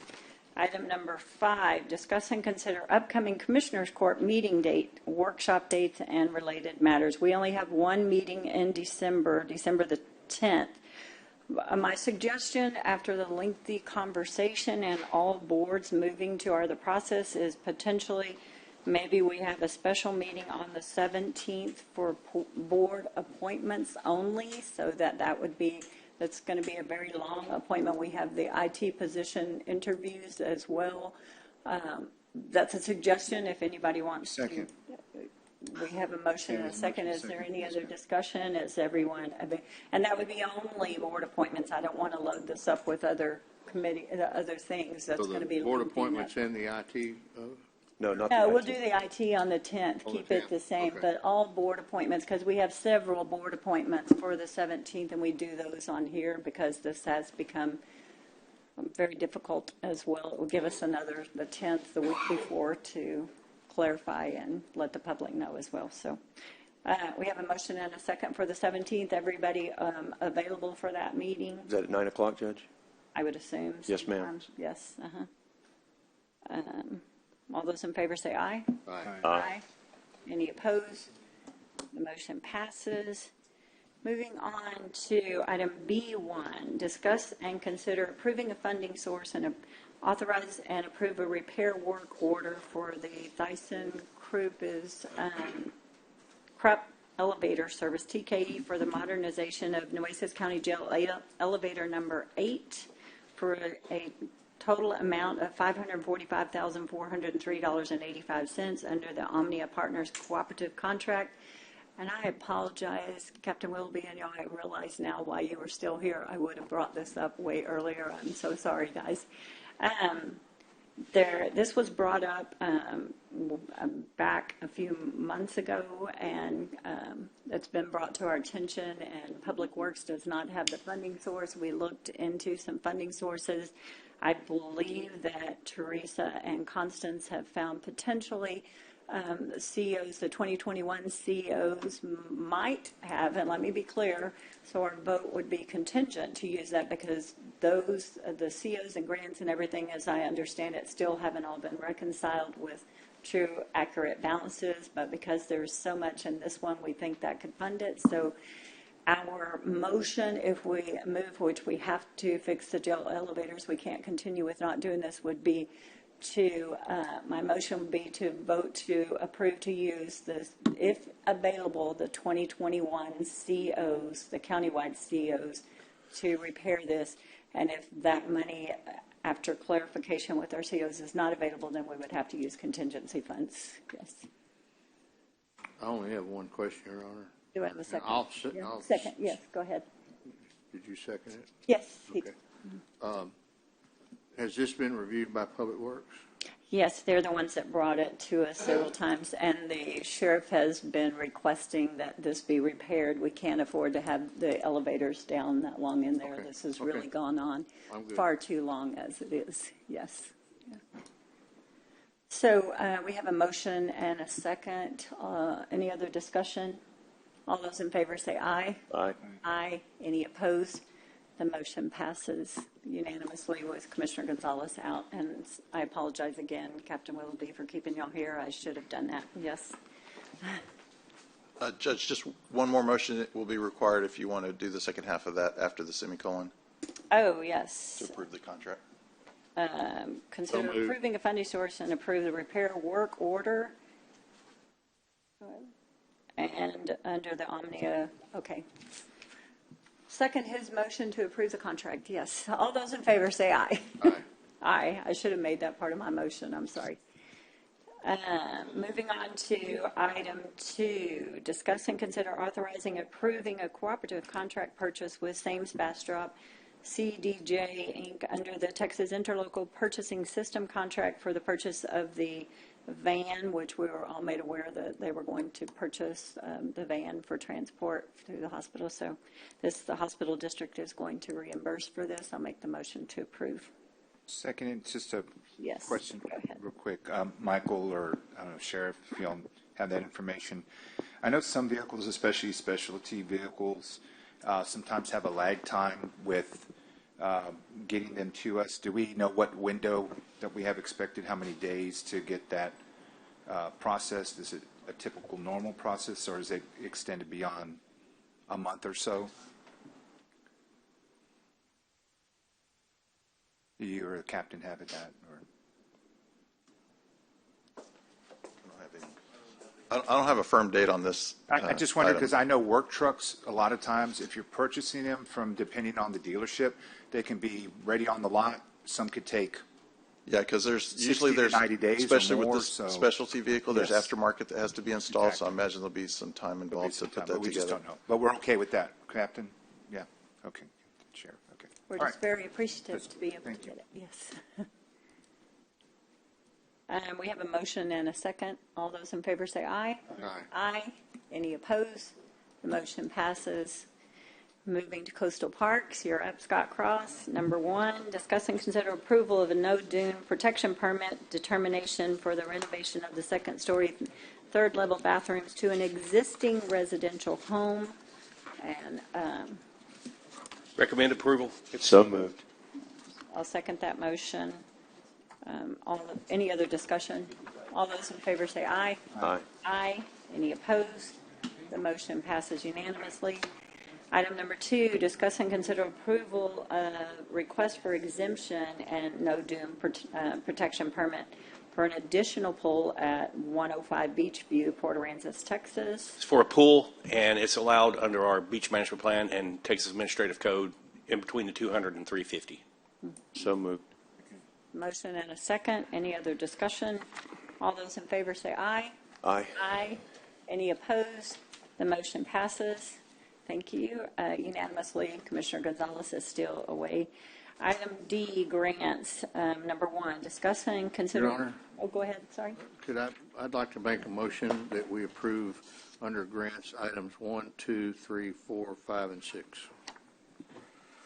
1, 2, 3, 4, 5, and 6. I will second that motion. Yeah, they're all pretty Yes, much the same. And I was looking through my notes. I have no questions on any. So we have a motion and a second. Any discussion? All those in favor say aye. Aye. Aye. Any opposed? The motion passes. Commissioner, are you voting on this one? It's to pass all the grants 1, 2, 3, 4, 5, and 6 together. The grant actions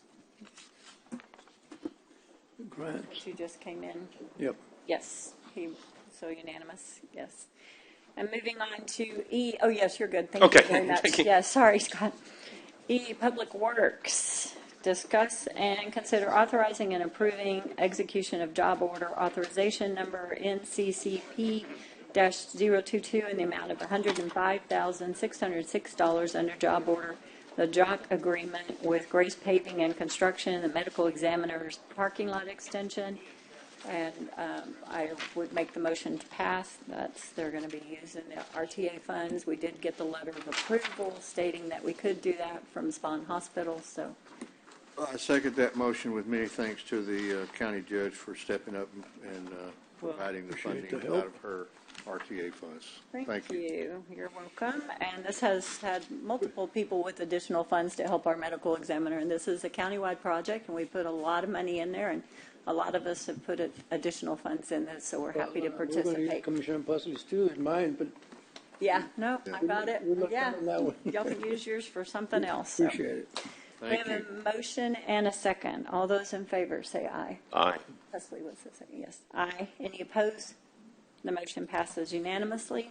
Item number 2, discuss and consider approval of change order number 1 to the construction job proposal with Alvaro Lopez Marquis Z&Z General Construction for the construction of the county auditor's office and the Commissioner's Court and County Judge budget office renovations as per what we did with the budget when we allotted this. So moved.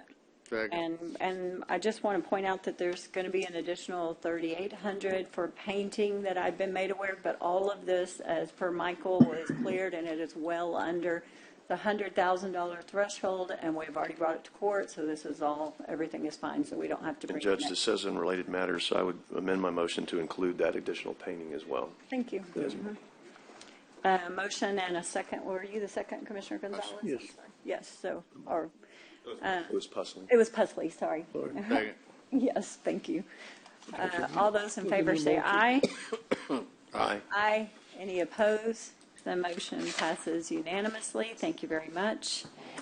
Item number 3, discuss and consider approval of change order number 5 for the Nueces County Courthouse and Jail wastewater line replacement project.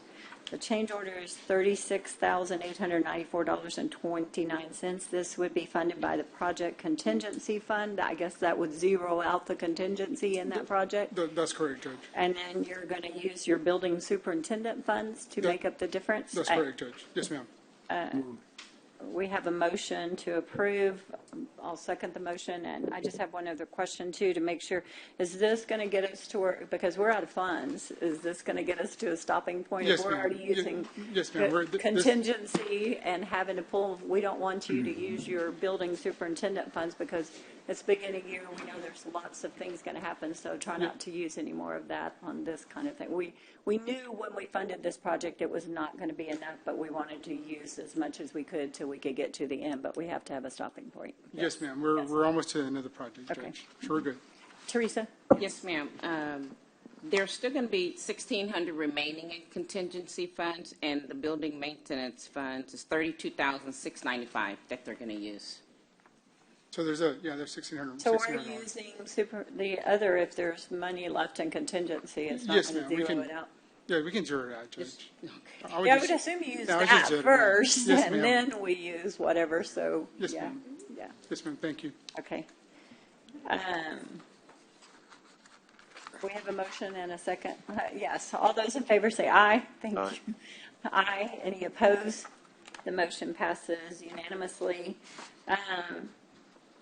Item number 4, discuss and consider authorizing and approving execution of amendment number 1 to the agreement of the Waste Connections Lone Star DBA Corpus Christi Disposal for solid waste collection and dumpsters for county properties. These are county properties, and they are budgeted in the departments, whoever uses these, so this price goes back on their budget. So I'd make the motion to approve. Recommending, Judge. Yes. Second. We have a motion and a second. Any other discussion? All those in favor say aye. Aye. Aye. Any opposed? The motion passes. Unanimous, sorry. Item number 5, discuss and consider adopting an order granting an exemption to competitive bidding requirements pursuant to Local Government Code Section 262.024. A2, to discuss and consider authorizing the county judge to execute an emergency contract. And is that necessary? I thought Michael came to my office yesterday and we have the contract now or something. Is it still? That's correct, That's Judge. the only one we got? It's still why it has to be an emergency contract? Yes, ma'am. Okay. And we're just waiting for the signature from Sparkling, Yes, the contract. and then you'll bring it to me. Yes, ma'am. But this is on our janitorial services. The contract with them was supposed to end 11/12, I believe, or That's correct, something. Judge. And, they decided they didn't want to do us anymore, is why we didn't want to service our That's buildings anymore, is why we had to do an emergency contract. So I make the motion to approve. So ratification or what? It is to grant the exception to competitive bidding requirements and to authorize the county judge to execute the contract, in which we're voting on it today. I think that's where I messed up. That's correct. We thought we were going to have to do it before it came to court, and it was going to be a ratification, but this is just authorizing me to sign the contract. Second. Any other discussion? All those in favor say aye. Aye. Aye. Any opposed? The motion passes. Now to our brand new auditor. Judge. Welcome. Thank you. Thank you. Item number 1, discuss and consider approving budget amendment number 17 for the fiscal year 24 and 25 and all related matters. This is, do you want Constance to do this one? I know it's, I understand you didn't have anything to do with any of this, so yes. My last hurrah. So this item is the last budget amendment for fiscal year 24-25.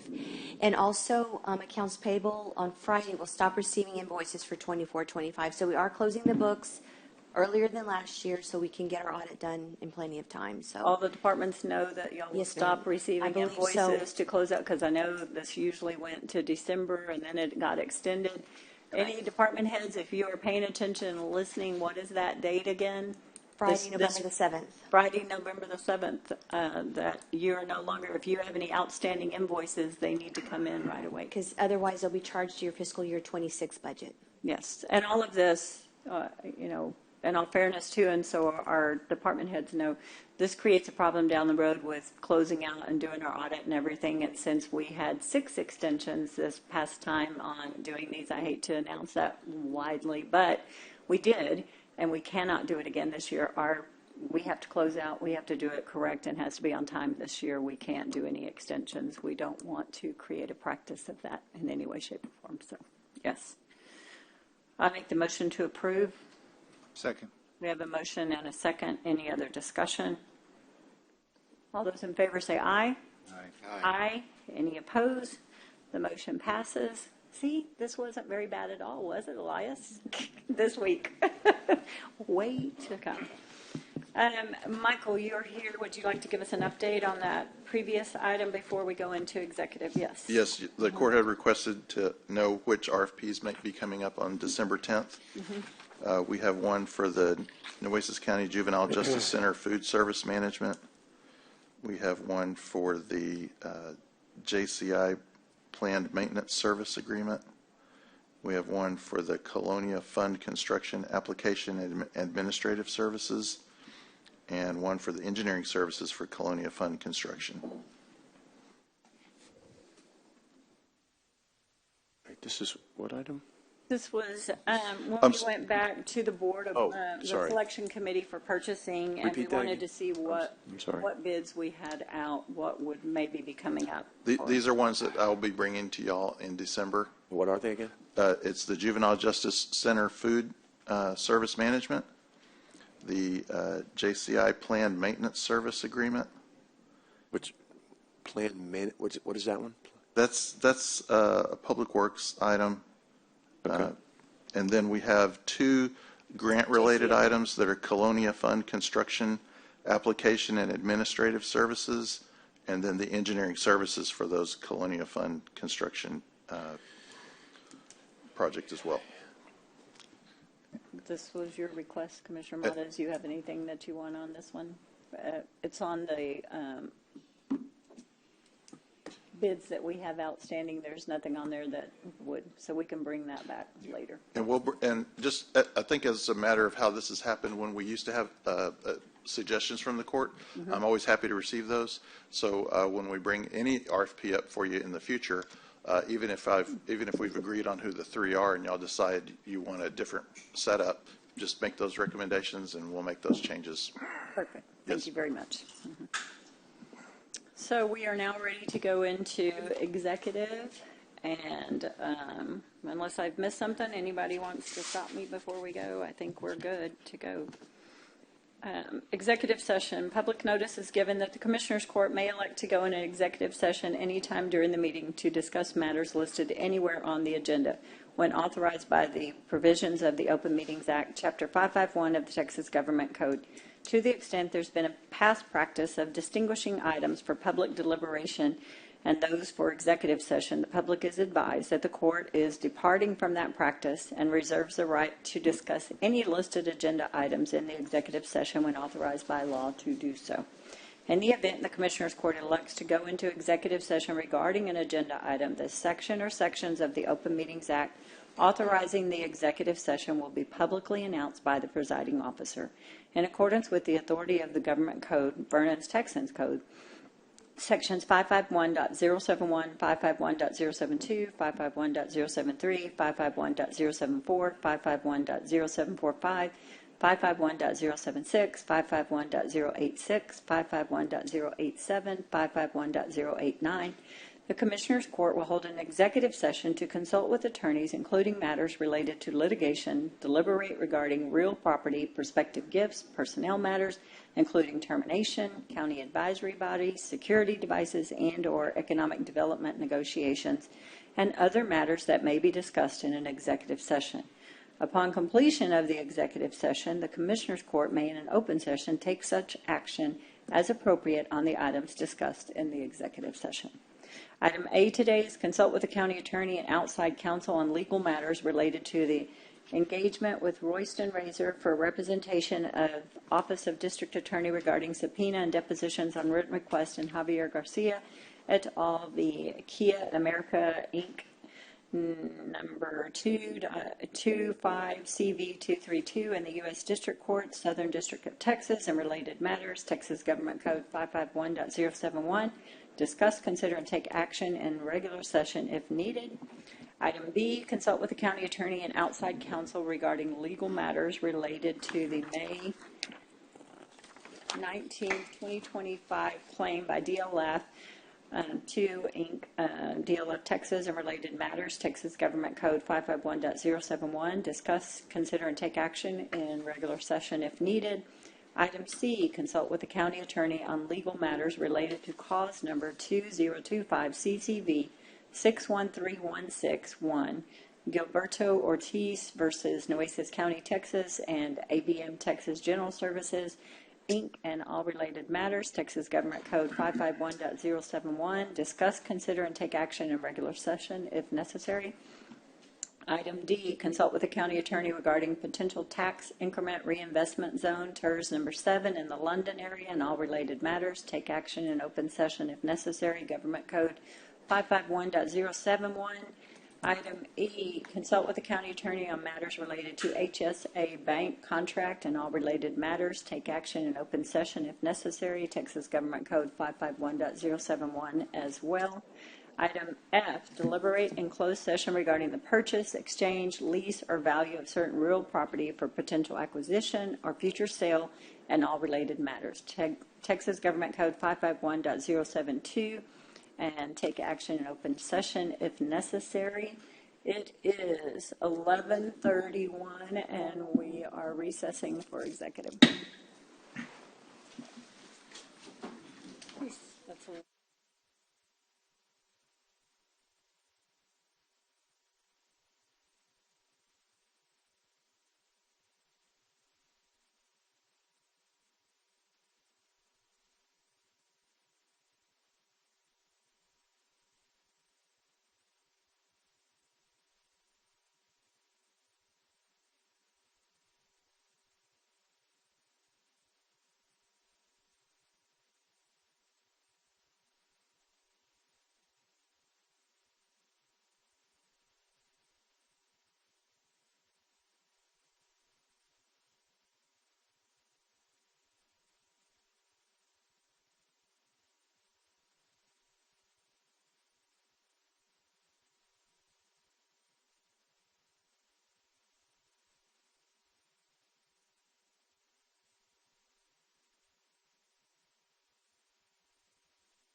Okay, we are recording and we are back from executive session. It is 1:50 and I will call this meeting back to order. Moving to the executive items on 4A, I have a motion to approve the engagement with Royston Razor for representation of the District Attorney's Office on Javier Garcia et al. Versus Kia America, Inc. We have a motion. Do we have a second? Sorry. Second. I think Commissioner Chesney already did. Oh, he did. Sorry. Okay, I'm Yeah, I sorry. couldn't hear it either. Sorry. We have a motion and a second. All those in favor say aye. Aye. Aye. Any opposed? The motion passes unanimously. Item B, I guess I should read these again. Consult with the county attorney and outside counsel regarding legal matters related to the May 2025 claim by DLF. And Commissioner Husley, I believe you have a motion for this. Yes, Your Honor, I have a motion to make. I move to approve the agreement with DLF2 Incorporated for settlement of the May 19, 2025 claim in the amount of $78,130.97 and authorize the county judge to execute all necessary settlement documents and direct the auditor and clerk to expedite the release and payment. Second. We have a motion and a second. All those in favor say aye. Aye. Aye. Any opposed? The motion passes unanimously. Item C, consult with the county attorney on legal matters related to Gilberto Ortiz versus Nueces County and ABM. And I believe Commissioner Modas, you have a motion. Yes, ma'am.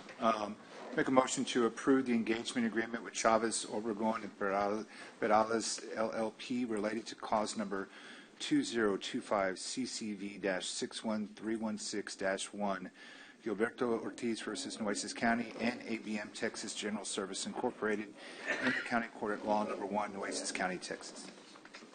Second the motion. All those in favor say aye. Aye. Aye. Any opposed?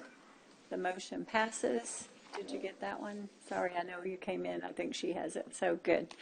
Item D, consult with the county attorney regarding the potential tax increment reinvestment zone, TERS 7 in the London area. Commissioner Chesney. Judge, a motion to approve the contract contingent on additions and redrawing of the map to exclude existing vertical construction from TERS number 7 that meets the intent of the business points previously voted on by the Commissioners Court. We have a motion. I'll second that motion. All those in favor say aye. Aye. Aye. Any opposed? The motion passes unanimously. Item E, consult with the county attorney on matters. Judge, I apologize. What should have been on there, I'm so sorry, should have been also giving the authorization to the county judge to sign the final contract without any additional meetings. Okay. Can I amend that motion? Amend your motion. I think you seconded it. I did. Okay. Okay. I'll Thank accept the second. With the amendments now, are all those in favor say aye. Aye. Aye. Any opposed? Motion passes, yes. Item E, consult with the county attorney on matters related to HSA bank contract. And Commissioner Gonzalez, I believe you have a motion on this one.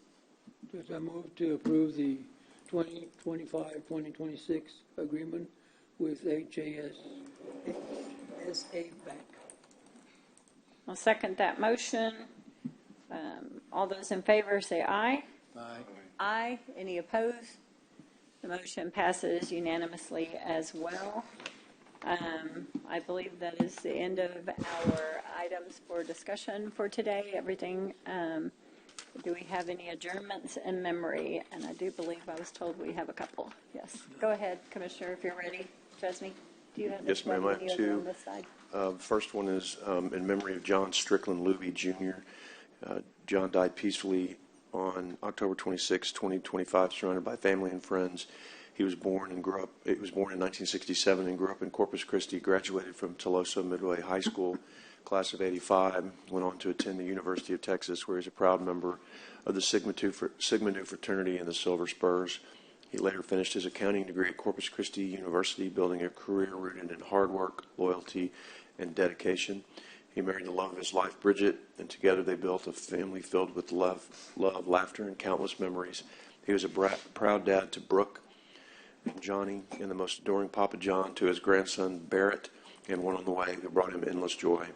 He was welcomed into heaven by his parents, John and Mavac Luby, along with his grandparents, James and Maybelle Luby. He was survived by his sisters, Debbie Luby and Mavac McCloskey, and his brother, Barry Peterson, along with many extended family members and lifelong friends who were like family to him. Our condolences to John Luby and the Luby family. Judge, second one is a gentleman that is unfortunately not so young anymore, but a gentleman that I grew up with, brother of Judge Michael McCauley. His name is William James McCauley II, otherwise known as Bill. Passed away on Friday, October 31st, after a courageous battle with cancer. He was born June 27, 1963, to Charles and Claire McCauley. He was a lifelong resident of Corpus Christi, graduated from Ray High School along with me in 1981, attended the University of Texas, Austin, where he was a proud member of the Kappa Sigma fraternity. He had an abundance of lifelong friends, with many from his UT days, and who have remained loyal and loving friends to the end. During the 1990s, Bill lived in Houston, where he cherished his involvement with the Velvet Elvis. He later moved back to Corpus Christi and opened and operated the iconic Dragon Lounge. 2001, Bill transitioned into the oil and gas business and became a landman, where he excelled for the past 25 years. He was a people person and had the gift of gab and an animated storytelling of countless tales from years past. He was always seen with a warm smile on his face, along with an outfit as festive and vibrant as his sense of humor. An outdoorsman at heart, he loved every hunting trip, whether it was with his buddies or his children, but nothing compared to those nights spent at home with his kids, cards, or pool cues in hands, the chimney a crackling, and a cold libation in hand. Wild Bill was always the life of the party, and his radiant spirit will be greatly missed. He's survived by his mother, Claire McCauley, brothers Patrick and Michael, and his beautiful children, William Memo James III and Clara Davy McCauley, as well as numerous cousins. The outpouring of love, support, and prayers has been amazing. God has blessed us with faith in him and his friends who have given us the strength to make it through these terrible days, and who are also there for Bill during his excruciating health challenges. To know just how special Bill is to his many friends has been most heartwarming. He touched many lives and will be deeply missed by all those who were fortunate enough to know him. Our condolences to the McCauley family on the loss of Bill McCauley. Yes. Commissioner Gonzalez, you had one as well. Obituary on Victoria Olvera Ortega. Victoria Ortega passed away peacefully in Corpus Christi on October 27, 2025, surrounded by the love of her family. She was born in San Juan de Llanos, Mexico. This November, she would have turned 100 years old. Wow. Her personal life was rich with love and joy, especially in her cherished role as the mariachi of her family. She will be remembered by her family for the support and love she gave to her family members. Victoria is survived by her brother, Jose Luis Cortez Mendoza, children Hilario Eloisa Susana, Anita Graciela Lemas, Oscar, and Fred Vergi. Also, she was cherished by numerous grandchildren, great-grandchildren, great-great-grandchildren, nieces, nephews, and all who were blessed by her love and kindness. She was a loving mother, grandmother, great-grandmother, aunt, and friend, remembered for her unwavering kindness, her selfish dedication to her family. As we say farewell, we celebrate a life lived to the fullest, a life rich in love, faith, and generosity. Victoria's influence will forever be felt, and her memory will be treasured in the hearts of her family and all who loved her. Visitations will be held from 11 a.m. to 2 p.m. on Thursday, November 6, 2025, at Corpus Christi Funeral Home, with a rosary at 11:30 a.m. Funeral Mass will be at 1 p.m. on Thursday, November 6, 2026, at St. Thomas More Catholic Church. increments will be held at Rose Hill Memorial Park Cemetery. The condolences and prayers to the Ortega family, and I know that she will be missed by all that knew her. That's it. Absolutely. Are there any others on this side? Yes, Yes, go ahead. just one. You just had the one, right, Commissioner? Sorry, just the one. You got one. This one. Okay. Yes, announce the passing of Dylan Matthew Olivares, who passed away on October 6, 2025, at the age of 22. My condolences go to his family, the Olivares and Rector families, on his passing. Thank you. Absolutely.